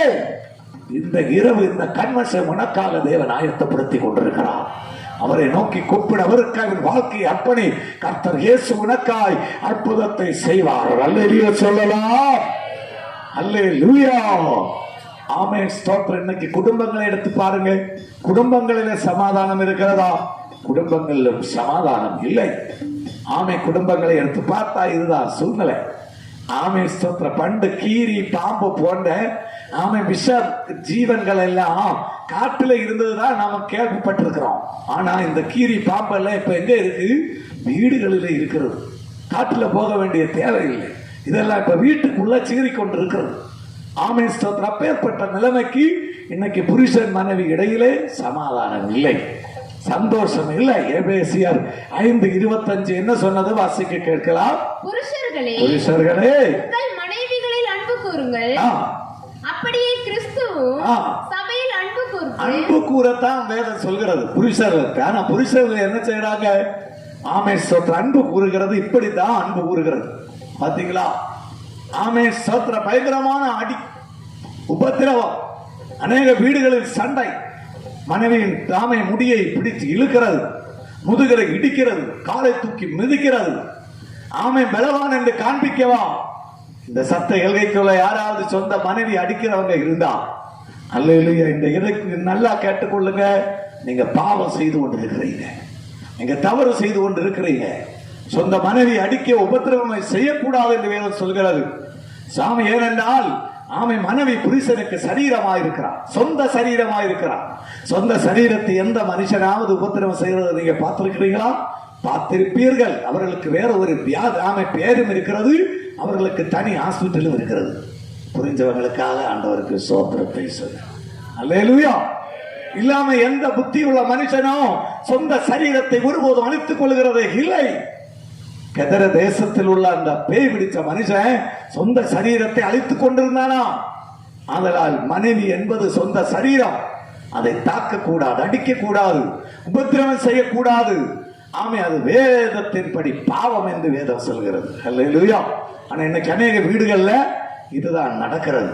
அடிக்கிறது, உதைக்கிறது, கொலை கூட செய்கிற சம்பவங்களை பார்க்கிறோம். ஆனா இப்போ எல்லாம் மாறிட்டு, இப்ப நேர காரியங்கள் எல்லாம் மாறிட்டு. எப்படி மாறிட்டுன்னு பாருங்க. எபேசியர் 5:22 வாசிக்கலாம். மனைவிகளே கர்த்தருக்கு கீழ்ப்படிகிறது போல உங்கள் சொந்த புருஷருக்கும் கீழ்ப்படியுங்கள். இப்போ உள்ள மனைவிகள் எல்லாம் இப்படிதான் கீழ்ப்படிவாங்க. அல்லேலூயா. அப்படின்னா சண்டையும் சமாதான குறையும் வந்தபடியினால் இப்ப சகோதரிமார்களும் திருப்பி அடிக்க துவங்கிட்டாங்க. இப்ப அநேக வீடுகள்ல புருஷர்கள் அடி கொள்கிறதாத்தான் செய்திகள் வர துவங்கி இருக்கிறது. அல்லேலூயா. அடினா பயங்கர அடி. நேற்றைய முந்த நாள் கேரளா ராமேஸ்வரத்துல செய்தித்தாள்ல வாசித்த ஒரு மனைவி புருஷனை வீட்டுக்குள்ள கட்டி போட்டிருக்கிறாள். அந்த போட்டோ எடுத்து போட்டிருந்தாங்க. ராமேஸ்வரத்துல எத்தனை பயங்கரம். காலம் மாறிட்டு மனைவி இப்போ திருப்பி புருஷனை அடிக்க ஆரம்பிச்சுட்டான். அல்லேலூயா. சகோதரர்கள் மாணவர்கள் ரொம்ப ஜாக்கிரதை. வாலிபர்கள் எல்லாம் நல்லா பார்த்து ஸ்தோத்திரம், இனி வாழ்கிறது தான் நல்லது. ஏன்னா இப்ப எல்லா வீட்டிலையும் பெண்பிள்ளைகளை ஸ்கூல்ல படிச்ச அந்த ஸ்மார்ட் கிளாஸ் ஒண்ணு இருக்கு. அதுல கராட்டாவுக்கு தான் சேர்த்து வைக்கிறாங்க. அல்லேலூயா. வேற எதுக்குமே சேர்த்து வைக்கிறது இல்லை. வெள்ளடா பக்கம் திருமணம் முடிச்ச ஒரு பையன் 3 மாதம் தான் ஆச்சு. வீட்டுல சண்டை. அந்த பெண்ணை கையை தூக்கி அடிச்சான். ஒரு அடி. அந்த அறை கொண்டுட்டு அந்த அம்மா சொல்லி இருக்கு, நீ என்னுடைய புருஷனானபடியினால் ஒரு அடி மரியாதையாக கொண்டேன், இனி என்ன அடிச்சா அவ்வளவுதான், என்ன பயப்படுத்தியான்னு சொல்லி 2வது கையை தூக்கி அடிக்க அவள் இடது கை கொண்டதை தாக்கி தடுத்து வலது காலை உயர்த்தி நெஞ்சில ஒரு மிதி. ஸ்பாட் ஆகும். கீழே விழுந்த அந்த மனுஷன் எழும்பி, என்ன நீ கராட்டாவா கேட்டு இவர் ஒன்னும் படிக்கவும் இல்லை. குருட்டு அடி அடிக்கலான்னு பார்த்து திரும்பி போய் முடிய பிடிக்க போனா அவ திரும்பி மீண்டும் முதுகிலே ஒரு மிதியோ கழுத்துல பிடிச்சு ஒரு தள்ளம். கீழே மீண்டும் விழுந்தாச்சு. இப்ப மனைவி வீட்டிலையும் புருஷன் வீட்டிலையும் இருக்கிறாங்க. அல்லேலூயா. இதுதான் இன்னைக்கு நடக்கிறது. ஏன்? பிள்ளைகள் மாறிவிட்டாங்க. இப்போ அவ பிளாக் பெல்ட், இந்த பிள்ளை பிளாக் பெல்ட், இவருக்கு தெரியாது. அவ முதல்ல படிச்சு கொண்டிருக்கும் போதே ஸ்கூல்ல கராட்டை படித்து கொண்டு இருந்திருக்கிறார். அதனால ஆமாம், புதிய பசங்க எல்லாம் கை காலை நீட்டுறத பார்த்து தோத்திரம் சொல்லி நீட்டுது. ஒரு அல்லேலூயா சொல்லலாம். அல்லேலூயா. இப்ப வேதம் சொல்கிறது, ஆமை மனைவி புருஷனுக்கு கீழ்பட்டு இருக்க வேண்டும். கையில கிடக்கிறத தூக்கி வீசி அடிக்காதீங்க. ஆமை சோத்ரம், புருஷனுக்கு கீழ்ப்படிந்திருக்கிறது ஆசீர்வாதம் என்று வேதம் சொல்கிறது. இவ்வண்ணம் உலகத்தில் சமாதானம் இல்லை. இந்த சம்பவங்கள் எல்லாம் தீர்க்கதரிசி உரைத்த அந்த சத்தியத்தை தான் எடுத்து சொல்கிறது. சமாதானம் உலகெங்கும் இல்லை. மனுஷன் சாகிறதற்காக, தற்கொலை செய்கிறதற்காக முயற்சிக்கிற ஒரு காலம், சமாதானம் இல்லாத ஒரு காலத்தில் ஆண்டவர் இயேசு என்ன சொல்கிறார்? யோவான் சுவிசேஷம் 14:27 வாசிக்கலாம்.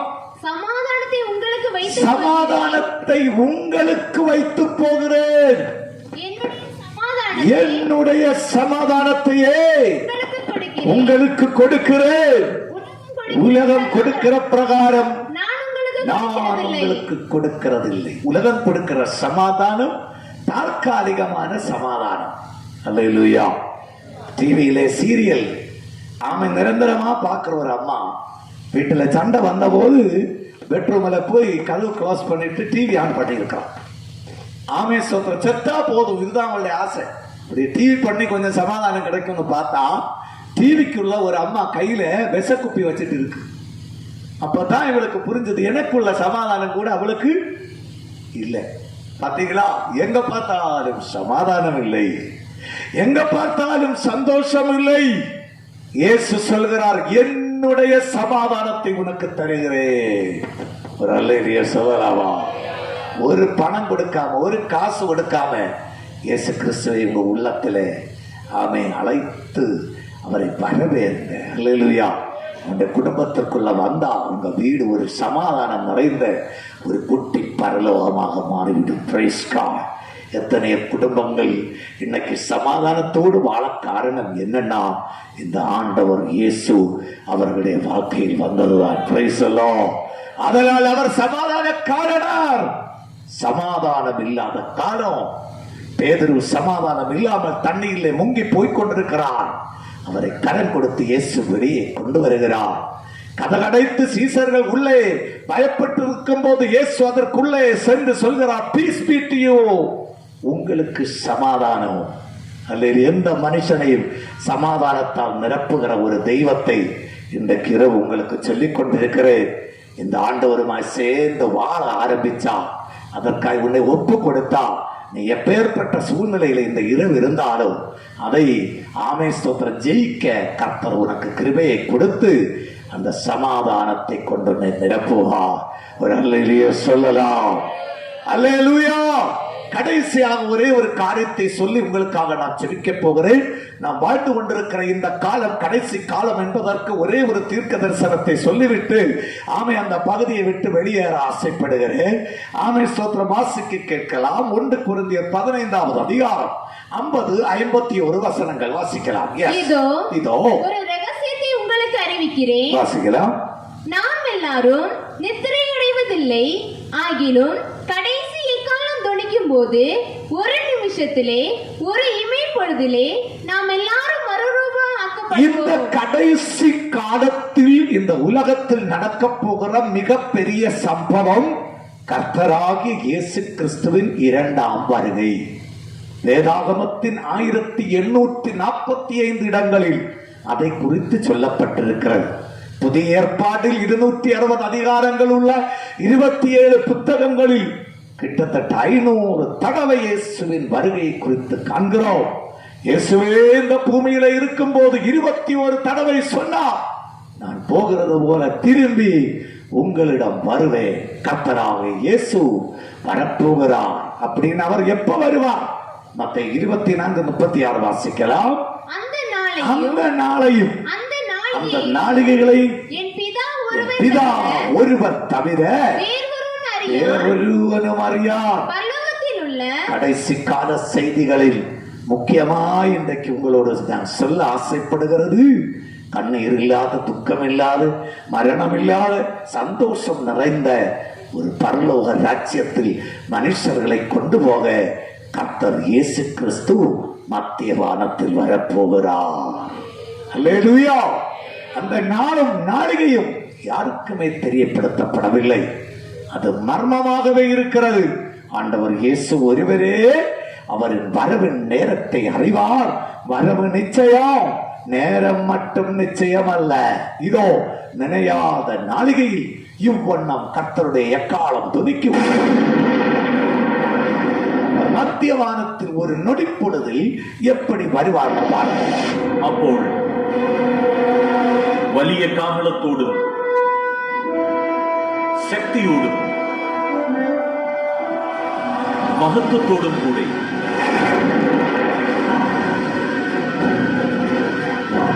മനുഷ്യപുത്രൻ വാനമേഘങ്ങളിൽ വരും. இந்த கடைசி காலத்தில் நடக்க போகிற கடைசி சம்பவம் இதுதான். ஆண்டவர் இயேசு கிறிஸ்து வருவார். பரிசுத்தவான்களை சேர்த்துக் கொள்வார். இந்த கூட்டத்தின் முதல் நாளிலே இருந்து பரலோகத்தில் இருந்து ஒரு சத்தம் உங்கள் காதுகளில் தொனிக்க ஆரம்பிக்கிறது. ஆண்டவர் இயேசுவின் வருகை மிக சமீபம். நீங்கள் ஆயத்தமாக இருக்கிறீர்களா? இது கடைசி காலத்தின் கடைசி சம்பவம். உலகத்தின் எல்லா எல்கைகளில் இருந்து பரிசுத்தவான்கள் கண்ணீர் இல்லாத அந்த ராஜ்யத்தை நோக்கி பறந்து செல்லும் நாள் இதோ சமீபமாக இருக்கிறது. அந்த நாளில் உலகத்தின் எல்லா செய்தியின் தாள்களிலும் இப்பேற்பட்ட ஒரே ஒரு செய்தி தான் வரும். Jesus Christ returns. இயேசு கிறிஸ்து திரும்பி வந்து விட்டார். ஆமே. 1 கொரிந்தியர் 15:51 வாசிக்கலாம். ஆகிலும் கடைசிய காலம் துணிக்கும் போது ஒரு நிமிஷத்திலே ஒரு இமைப்பொழுதிலே நாம் எல்லாரும் மாறுரூபமாக்கப்படுவோம். இயேசு வரும்போது ஒரு இமைப்பொழுதில் கண்ணை ஜஸ்ட் இப்படி இமைத்து திறக்கும் போது இந்த பூமியிலே பரிசுத்தவான்கள் காணாமல் போவார்கள். எப்படி என்றால் ஆமேஸ்வரத்தில் இப்படி ஒரு நிமிடத்துல அவங்க சட்டம் இங்க இருக்கும், ஆள் இருக்காது. ஆமேஸ்வரத்தில் திருவனந்தபுரம் ஏர்போர்ட்ல இருந்து அமெரிக்காவில் நியூயார்க் சிட்டியிலே செல்ல வானத்தில் விமானம் வழி பிரயாணம் செஞ்சா 21 மணி நேரம் வேணும். குவைட்டுக்கு செல்ல 4.5 மணி நேரம் வேணும். டெல்லிக்கு செல்ல 3 மணி நேரம் வேணும். பெங்களூருக்கு செல்ல 1 மணி நேரம் 5 நிமிஷம் வேணும். சென்னைக்கு செல்ல 55 நிமிடங்கள் வேணும். ஆனால் கோடிக்கணக்கு மைல்களுக்கு அப்புறம் பரலோகத்தில் கர்த்தருடைய சமூகத்தில் நாம் சென்றடைய ஒரு இமை பொழுதிலே ஒரு அல்லேலூயா சொல்லலாமா? கண் அடைச்சு திறக்கமா பக்கத்தில் இருக்கிறவர்கள் காணாம போய் விடுவாங்க. அல்லேலூயா. நாயை பிடிச்சு கொண்டிருந்த மனுஷன் காணாம போயிட்டா நாய் அங்கதான் இருக்கு. ஏன்னா நாய் போகாது பரலோகத்துல. அல்லேலூயா. அதெல்லாம் நாயை பார்த்துட்டு நாய்க்கு சாப்பாடு கொடுத்து பசுக்கு ஆகாரம் கொடுத்து நீ வீட்டுல இருந்தா சர்ச்சுக்கு வராம இருந்தா நீயும் போக மாட்டேன். அல்லேலூயா. அதெல்லாம் வேணும். ஆனா பரலோகம் அதெல்லாம் போகாது. பரலோகத்து நீ தான் போவ. அதெல்லாம் நீங்கள் தான் ஆயத்தமாகணும். அன்னைக்கு நியூஸ் பேப்பர்ல சொல்லுவாங்க, லட்சக்கணக்கான மக்களை காணோம். செய்தித்தாள்களில் ஒரே செய்தியாக வந்து கொண்டே இருக்கும். சைக்கிள் ஓட்டுனவரை காணோம், ஊஞ்சலில் தாமே தூங்கிக் கொண்டிருந்தவரை காணோம், டீ குடித்துக் கொண்டிருந்தவரை காணோம், இதோ கூடி நின்ற ஆட்களை காணோம். ஆங்காங்கே ஆட்கள் காணாமல் மறைந்து போவார்கள். எப்படி ஒரு நொடி பொழுதில் எப்படி அவர்கள் எடுக்கப்படுவார்கள் பாருங்க.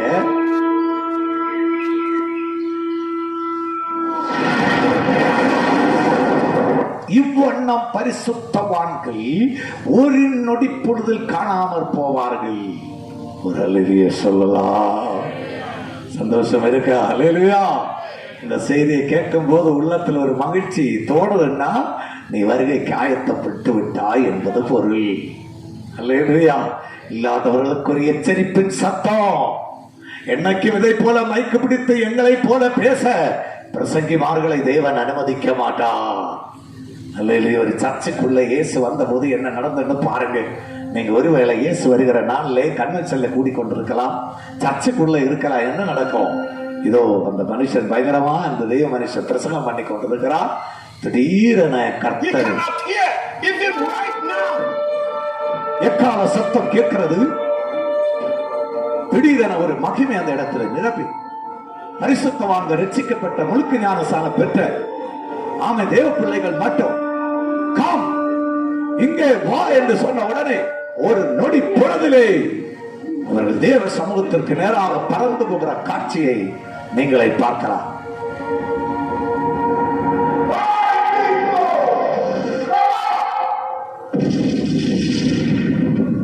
உடனே அந்த சர்ச்சுக்குள்ளே ரட்சிக்கப்பட்ட ஞானஸ்நானப்பட்ட பரிசுத்தவான்கள் எல்லாம் எடுக்கப்பட்டார்கள். கைவிடப்பட்டு போன ஆட்கள் அந்த சர்ச்சுக்குள்ளே பயங்கரமா கத்தி கதறி அழுகிற சத்தம், ஐயோ என்று சொல்லி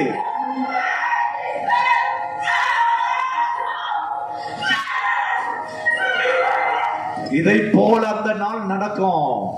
சர்ச்சில் போய் கொண்டுதான் இருந்தீங்க, ஆண்டவரை துதித்து கொண்டுதான் இருந்தீங்க, பாடிக்கொண்டுதான் இருந்தீங்க, பைபிள் வாசிச்சு கொண்டுதான் இருந்தீங்க, கன்வென்ஷனுக்கு போய் கொண்டுதான் இருந்தீங்க.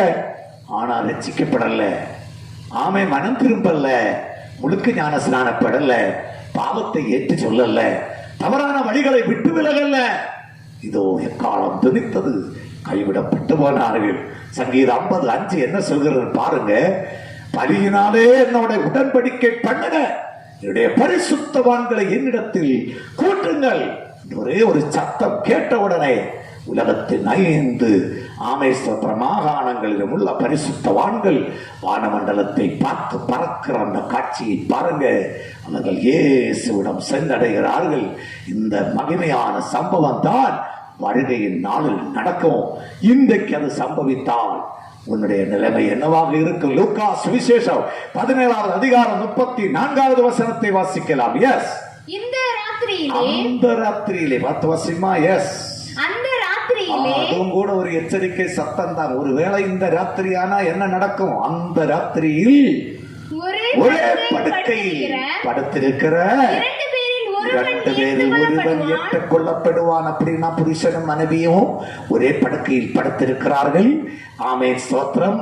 ஆமே ராஜப்பனும் ஆமே ராஜம்மையும் படுத்திருக்கிறார்கள். அந்த பேர் இருக்கிற யாராவது இந்த தெய்வம் நினைச்சுக்கோங்க. இதோ திடீரென எக்கால சத்தம் கேட்கிறது. ரட்சிக்கப்பட்ட ராஜப்பன் எடுக்கப்பட்டார், ராஜம்மாவை காணோம்.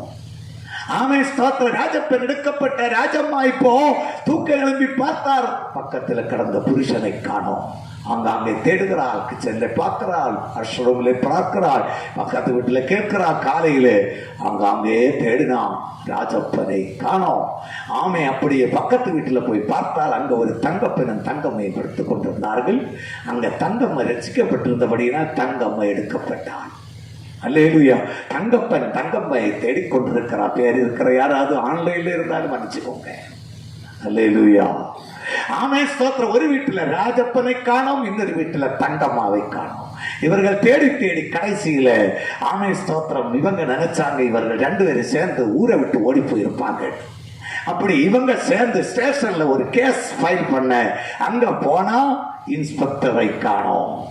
ரட்சிக்கப்பட்ட ஆட்கள் எல்லாம் அப்படி காணாமல் போய்விடுவார்கள்.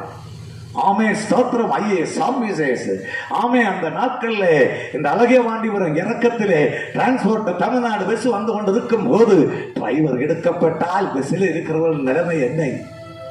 அல்லேலூயா. ஜாக்கிரதை. இயேசுவின் வருகைக்கு போக இதுவரை ஆயத்தம் ஆகலைன்னா நேரம் நெருங்கிட்டு பஸ்ஸில் ஏறும்போது கேட்டுட்டு கேளுங்க, சார் நீங்க ரட்சிக்கப்பட்டீங்களா, பெந்திக்கோஸ்துக்கு போறீங்க? ஆமான்னு சொன்னா அடுத்த பஸ்ஸில் ஏறுங்க, ஊரு போய் சேரணும். அவர் அல்லேலூயா சொல்லலாம். ஆட்டோ பிடிச்சா கேளுங்க, டாக்ஸி டிரைவர் ரசிக்கப்பட்டிருக்கீங்களா? ஆமான்னு சொன்னா வேண்டாம், அடுத்த வண்டியை பிடிங்க. இல்லாட்டி இன்றைக்கு இரவு இதோ திறக்கப்பட்ட வாசல் உனக்கு முன்ன இருக்கிறது.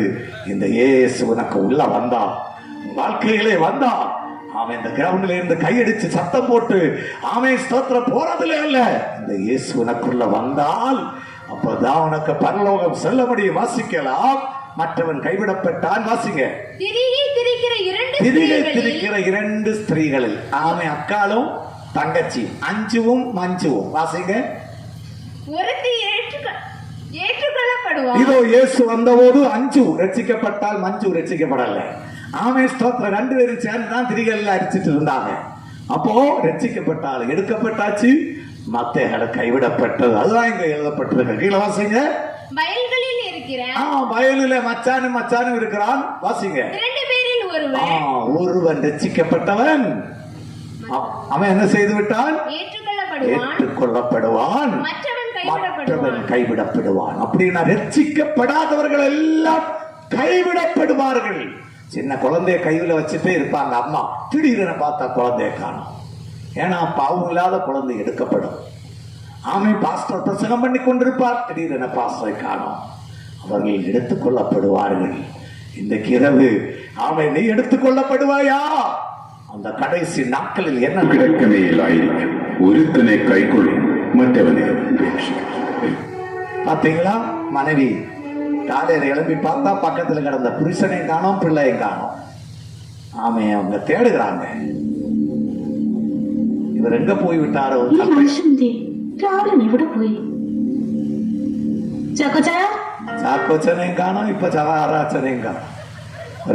சொல்லலாம், அவர் ரட்சிக்கப்பட்ட தேவ மனுஷன் பரலோகம் சென்று விட்டார். இந்த அம்மா ஆமே ஸ்தோத்திரம் சர்ச்சில் போறதல்லாத உண்மையை ஆண்டவரை நேசிக்காம ஜெபிக்காம பொய்யும் பேசி திருடி புருஷனுடைய பாக்கெட்டும் அடிச்சு ஊழியக்காரனையும் ஆமை தவறா பேசி மனம் போன போக்கில் போன அம்மா இந்த கேக்குது இப்போ சாக்கோச்சனை காணோம். அன்னைக்கு அதுதான் ഇത് എവിടെ പോയി ഇത്ര രാവിലെ? இப்படிப்பட்ட ஒரு நாள் மெய்யாகவே வரப்போகிறது. அல்லேலூயா.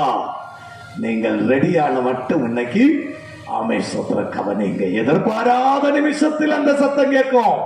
பாத்தீங்களா? எதிர்பாராத நேரத்துல சிலப்ப நீங்க ரோட்ல இருப்பீங்க, வயல்ல இருப்பீங்க, காலேஜில் இருப்பீங்க, வேலை செய்கிற இடத்துல இருப்பீங்க, சிட்டியில இருப்பீங்க.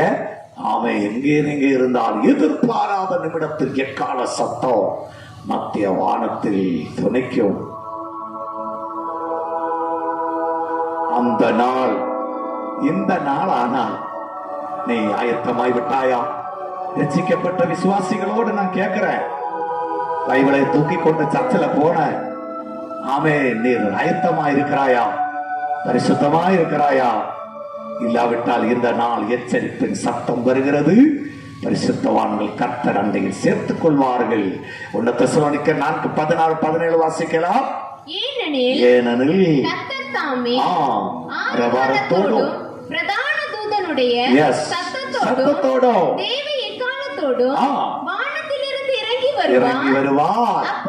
அப்பொழுது கிறிஸ்துவில் மரித்தவர்கள் கல்லறையில் எல்லாம் இருக்கிறாங்க பரிசுத்தவான்கள் எக்காலம் கேட்ட ஒரு நொடியிலே கல்லறையில் எழுப்புவாங்க. அப்புறம் வாசிங்க, உயிரோடு இருக்கிற நீங்களும் நானும் ரட்சிக்கப்பட்டு பரிசுத்தாவி எல்லாம் பெற்று நல்லா வாழ்ந்திருந்தா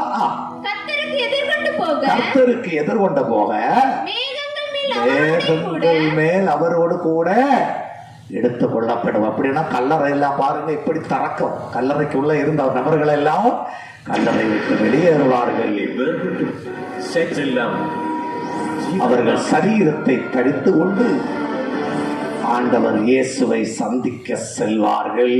அதுதான் நடக்க போகிறது. ஆதலால் ஆமென் சம்பவிக்க போகிறது எல்லாம் நீங்கள் தப்பி மனுஷனுக்கு முன்பாக நிற்க பாத்திரவான்களாக எண்ணப்படுவதற்கு எப்பொழுதும் ஜெபம் பண்ணி விழித்திருங்கள். சொல்லலாம், உங்கள் இதயம் நீர் பெருந்தேண்டியாலும் வரியினால் நவிய கவலையாலும் பாரமடையாத படிக்கும். நீங்கள் நினையாத நேரத்தில் அந்த நாள் உங்கள் மேல் வராதபடிக்கும் எச்சரிக்கையாயிருங்கள்.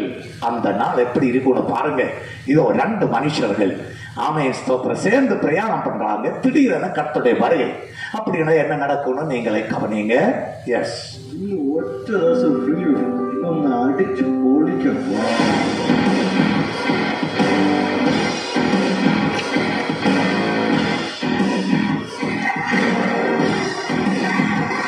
ரட்சிக்கப்படாத அந்த மனுஷன் வாகனத்தை எடுத்துக்கொண்டு வெளியே போகிறார்.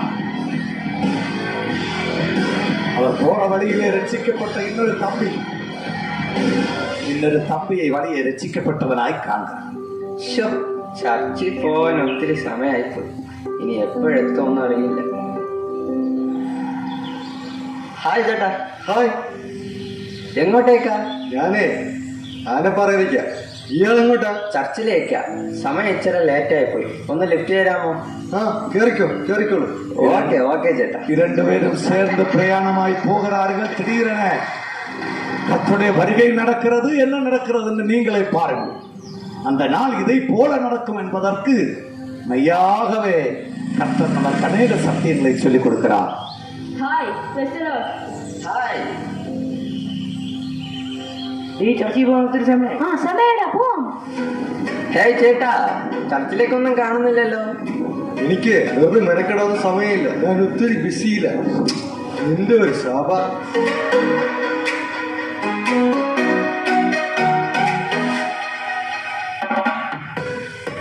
പിന്നെ ഒന്നും പറഞ്ഞിട്ട് കാര്യമില്ലെന്നേ. ചേട്ടാ, യേശുവിന്റെ വരവെടുത്തു പോയി.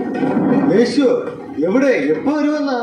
വെറുതെയാ. ചേട്ടാ, വരവിന്റെ അടയാളങ്ങൾ സംഭവിച്ചുകൊണ്ടിരിക്കുക. എന്നാ സംഭവങ്ങളാ? പ്രകൃതിയിലെ മാറ്റങ്ങളും COVID-19 അതിന്റെ ലക്ഷണങ്ങളല്ലേ? ഓ, അതൊക്കെ വെറുതെയാടേ. ഇതൊക്കെ ഉപദേശമാരുടെ വയറുനിറയ്ക്കാനുള്ള പരിപാടികളാ. ഇല്ലേട്ടാ, ഇതൊക്കെ യേശുവിൻ വരവിൻ അടയാളങ്ങളാ. അതുകൊണ്ട് ചേട്ടൻ എത്രയും പെട്ടെന്ന് തന്നെ മനം തിരിഞ്ഞ് സ്നാനപ്പെടുന്നതാണ് നല്ലത്. മണ്ടത്തരം പറയില്ലേ? ഇത് മണ്ടത്തരല്ലേട്ടാ, യേശു വരാൻ സമയം വളരെ അടുത്തു. അതുകൊണ്ട് ചേട്ടൻ വേഗത്തിൽ സ്നാനപ്പെടണം. യേശു വരാറായി. ഡാ കൊച്ചേ, ഇതൊക്കെ ചുമ്മാതെയാ. അയ്യോ, ഇതൊക്കെ അടിച്ച് പൊളിച്ച് ജീവിക്കേണ്ട ഒരു സമയമാ. വെറുതെ വെള്ളവസ്ത്രം ധരിച്ച് ബൈബിളിൽ പിടിച്ച് ഇവരുടെ പുറകെ പോയിട്ട് ഒരു കാര്യമില്ലെന്നേ. ഇതെല്ലാം വെറുതെ ഉപദേശമാരുടെ കളിപ്പീര.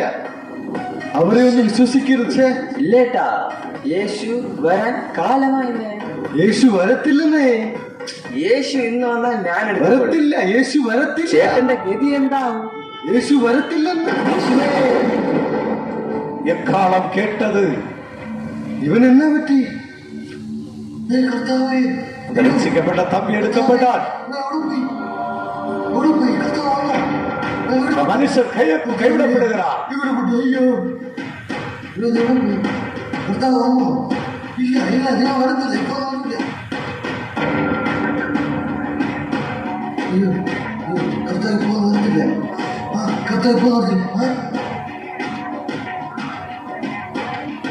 അയ്യോ, ഇവന്മാര് എടുക്കപ്പെട്ടോ? അയ്യോ, അയ്യോ, അയ്യോ, കർത്താവേ, കൈവിടപ്പെട്ടോ, കൈവിടപ്പെട്ടോ. അയ്യോ, യേശുവേ. இதை போல கைவிடப்பட்ட அநேக மனுஷர்கள் இந்த பூமியிலே அழுது புலம்புவார்கள். அந்த நாளில் உலகெங்கும் என்ன நடக்கும் என்று பாருங்க. பரிசுத்தவான்கள் நொட்டி நிமிஷம் கொண்டு எடுக்கப்படுகிற அந்த காட்சியை பாருங்கள். இந்த கிரவு இயேசு வந்தார். இந்த சகோதரனே, சகோதரியே, நீ ரட்சிக்கப்பட்டிருக்கிறாயா? உனக்கு ஞானஸ்நானம் பெற்றிருக்கிறாயா? பாவத்தை ஜெயித்து உன்னால் வாழ முடிகிறதா? அந்த சந்தோஷ தினத்தில், மகிழ்ச்சியின் நாளில் பரிசுத்தவான்கள் சந்தோஷத்தோடு காணாமல் போவார்கள். ஆமே, இந்த மண்ணிலே மறைகிறதை போல மறைந்து மறைந்து போவார்கள். This is the time to ask for God's mercy. When He says us feel around. Mercy will not be available when the saints are gone. Grace will not be available when the saints are gone. கடைசி நாட்களில் வந்திருக்கிற அந்த சகோதரனே, சகோதரி, நாம் வாழ்கிற இந்த காலம் கடைசி நாட்கள்.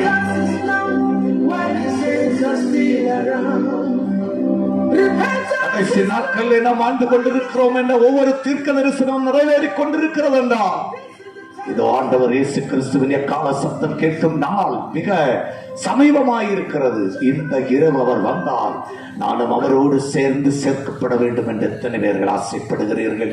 வேதம் சொல்கிறது, அநியாயம் செய்கிறவர் இனி அநியாயம் செய்யட்டும், அசுத்தமா இருக்கிறவன் இனியும் அசுத்தமா இருக்கட்டும், நீதிமான் நீதி செய்யட்டும், பரிசுத்தவான் இனி தன்னை பரிசுத்தப்படுத்தட்டும். நான் இதோ சீக்கிரமாய் எல்லாரும் எழுப்பிடுங்க, கண்களை மூடுங்க, நான் ஜெபிக்கலாம். இயேசுவின் நாமத்தினாலே இந்த சத்தத்தை கேட்ட அத்தனை தேவ பிள்ளைகளுக்கான ஜெபிக்க ஆசைப்படுகிற ஆண்டவருடைய அபிஷேகம், அவருடைய ஆவியானவர் இந்த மைதானத்திற்குள்ளே இந்த பக்கத்திலே தேவ பிரசன்னம் நின்று கொண்டிருக்கிறது. எல்லா கண்களை மூடிக்கொள்ளுங்க. எல்லா விசுவாசிகள் தேவனை நோக்கி அழுது புலம்பி ஜெபியுங்க. ரட்சிக்கப்படாத அபிஷாமை இதுவரை இயேசுவுக்காக வாழ்க்கை ஒப்புக் கொடுக்காத யாராவது இந்த சத்த எல்கைக்குள்ள கேட்டுக்கொண்டு இருந்தா ஷபன ஹத்தியா கமரோசியா தவனகடகனா. ஓ, இந்த இரவு உனக்காய் தேவன் ஆயத்தப்படுத்தின நாள். அநேக கன்வென்ஷன் கூட்டங்களில் நீ பங்கெடுத்திருக்கலாம், அநேக சுவிசேஷ கூட்டங்களிலே நீ கர்த்தருடைய வார்த்தைகள் கேட்டிருக்கலாம். அதை நீ அலட்சியம் பண்ணிவிட்டு போய்விட்டாய். இதுவரையும் நீ உன்னை ஒப்புக் கொடுக்கவில்லை, ஞான ஸ்நானம் எடுக்கவில்லை, பாவ வாழ்க்கை விட்டு விலகவில்லை. இந்த கிழமை தேவன் ஒரு சான்ஸை கொடுக்கிறார். God is giving one another opportunity. இன்னொரு சான்ஸை கொடுக்கிறார். சாதாரண ஹஸ்தமனகடகனா. இன்றைக்கு ஆண்டவரே, நான் என்னை அர்ப்பணிக்கிறேன். எத்தனை பேர் சொல்றீங்க, உள்ளம் உடைஞ்சு உனக்காக சிலுவையில் அடிக்கப்பட்ட கர்த்தரா இயேசு நம் பக்கத்திலே நிற்கிறார். மகனே, மகளே, நீ என்னோடு சேர்ந்த பரமண்டலத்தில் நீடிய நாட்கள் சந்தோஷத்தோட வாழ வேண்டும் என்பது என்னுடைய ஆசையா இருக்கிறது. என்னை அர்ப்பணிக்கிறேன் ஆண்டவரே, என்னை அர்ப்பணிக்கிற இந்த இயேசு எனக்கு வேணும், இந்த இயேசு எனக்கு வேணும். எத்தனை பேர் சொல்றீங்க, நாம் வாழ்கிற இந்த நாட்கள் கடைசி நாட்கள் வந்து விட்டோம். கொள்ளை நோய்கள் வேத சொன்னது போல நாம் கண்டோம். பயங்கரமான பூசல்கள், கொடிய காட்டுகளை நம்ம கண்டோம். ஆமை சமாதானம் இல்லாத உலகத்தை நாம் கண்டோம். ஆண்டவர் இயேசு வரப்போகிறார். கண்களை எல்லாம் அடைச்சிருக்கப்போ இன்றைக்கு இரவு ஒப்பு கொடுக்கிறவருக்காக நான் செபித்த பிறகு ஆமை பிரச்சனைகள்ல இருக்கிற வியாதியில் இருக்கிறவருக்காக செபிப்பேன். அதை சீக்கிரத்தில் ஆண்டவர் இயேசு வரப்போகிறார் என்ற உண்மையை நான் அறிஞ்சு கொண்டேன். அவர் வரும்போது நான் எடுக்கப்பட வேண்டும் என்று ஆசைப்படுகிறவங்க எல்லாம் கரங்களை தூக்கி பிடித்து ஜெபியுங்க, கரங்களை உயர்த்தி கொண்டு ஜெபியுங்க. ஹல்லேலூயா. இதுவரை ஆண்டவரை இதயத்தில் ஒப்புக்கொள்ளாதவர்கள், ஏற்றுக்கொள்ளாதவர்கள், அவருக்காய் அர்ப்பணியுங்கள். விசுவாசிகள் சொல்லுங்க, கரங்களை தூக்கி என்னை சுத்திகரியும் ஆண்டவரே. மகிமையின் ராஜாவை இந்த இரவு தீர்மானத்தோடு இந்த வசந்தங்களுக்கு முன்னே செவிக்கிற, கரத்தை தூக்கி நிற்கிற ஒவ்வொரு பிள்ளைகளுக்காக செவிக்கிற ஒரு நபர் கூட அறிந்து போக கூடாது. அது வருகையில் எடுத்துக் கொள்ளப்பட வேண்டும். அப்பா, இயேசு கிறிஸ்துவின் நாமத்தில் விசுவாசிகளை பரிசுத்தத்தை நிலைமைப்பார்களாக. இன்றைக்கு முதலா இயேசுக்கா உள்ளத்தை திறக்கிற யாராவது இந்த கிரவுண்டிலே ஆன்லைன்ல இருந்தால் இப்பொழுதே கர்த்தர் அவர்களை விடுவியோ. இயேசுவின் நாமத்தில் செபிக்கிற பிதாவே, கரங்களை கீழே விடுங்க. இந்த இரவு பாஸ்டர் நீங்க பிரசங்கம் பண்ணது போல சமாதானம் இல்லாம வந்திருக்கிற, நான் கடம்பாலையில பாதிக்கப்பட்டிருக்கிற, வியாதிகள் இருக்கிற, பிரச்சனைகள் இருக்கிற, குடும்ப வாழ்க்கையில சமாதானம் இல்லாம இருக்கிற, எனக்கு ஒரு விடுதலை வேணும், எனக்கு ஒரு சுகம் வேணும், ஏசப்பா என்னை தொடணும். மெய்யாகவே இந்த இரவு கர்த்தருடைய கரம் தொட வேண்டும் என்று ஆசைப்படுகிறவங்க மட்டும் உங்க வலது கரத்தை உங்க நாமே நெற்றியிலே வைத்துக் கொள்ளுங்கள். உங்கள் நெற்றியிலே தலைமையிலே வைத்து ஜெபிக்க ஆரம்பிங்க. இப்பொழுது கர்த்தருடைய பிரசங்கிக்கப்பட்ட வசனத்தின் வல்லமை உங்கள் சரீரத்திலே புறப்பட்டு வர பாஸ்டர்ஸ் அங்க சேர்ந்து ஜெபிக்க துவங்குகிறோம். ஆண்டவரே, உமது அபிஷேகத்தின் நிரம்பி உமது ஊழியக்காரர்களாகிய நாங்கள் இந்த ஜெபிக்கிற ஒவ்வொரு தேவ பிள்ளைகளுக்காக ஜெபிக்கிறோம். பிரசங்கிக்கப்பட்ட வசனத்தின் வல்லமை இப்பொழுது புறப்பட்டு இவர்களின் நம்பிக்கை உண்டாகத்தக்கதாய் கர்த்தருடைய கரம் இவர்களை தொடர்ந்து ஆண்டவரே. யார் யார் தங்கள் வாழ்க்கை அர்ப்பணித்து பாவ வாழ்க்கை விட்டு விலகி இருக்கிற விடுதலைக்காய் செபிக்கிறார்களோ இப்பொழுது இயேசுவின் கரம்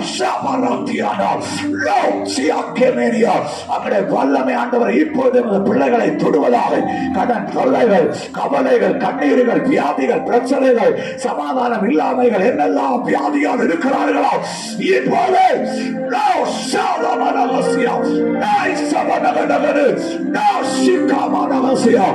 பிள்ளைகள் விடுதலை பெறுவார்களாக. இயேசு கிறிஸ்துவின் நாமத்தில் அது நடக்கணும்.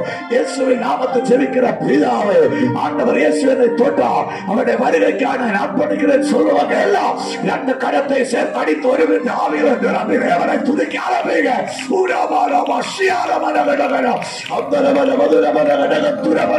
ரெண்டு கரங்களை கொண்டு இயேசுவின் நாமத்தில் தேவாக்கினி இறங்கணும், தேவ வல்லமை இறங்குவதாக. ராஜன ஹதுரவதான அச்சம் தீரவதானவம் அடகத்துரவனவனதரம் கண்ணுகள் உடையதும் வியாதிகள் பாலனும் சேர்ந்து கரமடி சாவியிலே நிரம்பி தேவனை துதிக்கலாம்.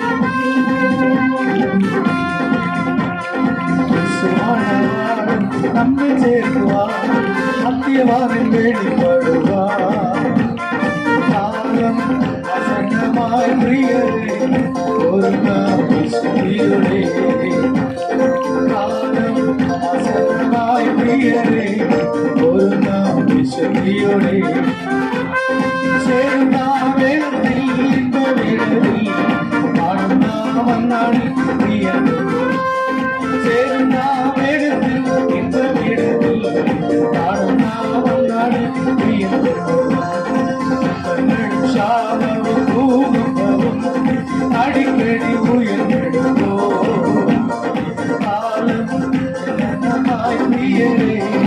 ஒரு காதி சுத்தியோடே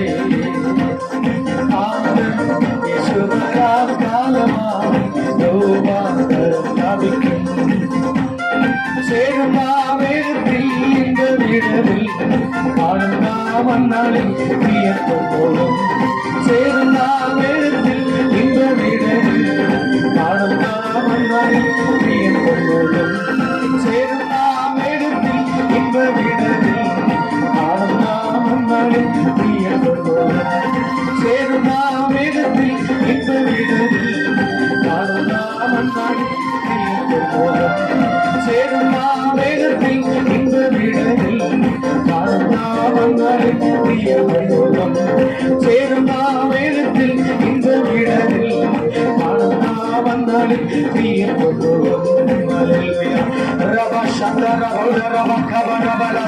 எல்லா பிள்ளைகளும் கரங்களை தட்டி அந்நிய பாஷையில என்னை அந்த வருகைக்கு ஆயத்தப்படுத்தும், என்னை பரிசுத்தப்படுத்தும், என்னை தகுதிப்படுத்தும், என் பாவத்தை மன்னியும், இன்னும் பரிசுத்தமாக உதவி செய்யும்.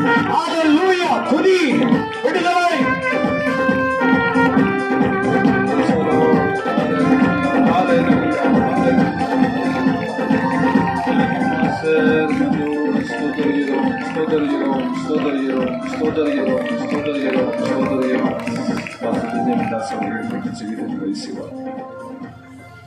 ஹல்லேலூயா. நாங்களுமே துதிக்கிறோம் ஆண்டவரே, நாங்களுமே ஸ்தோத்தரிக்கிறோம்.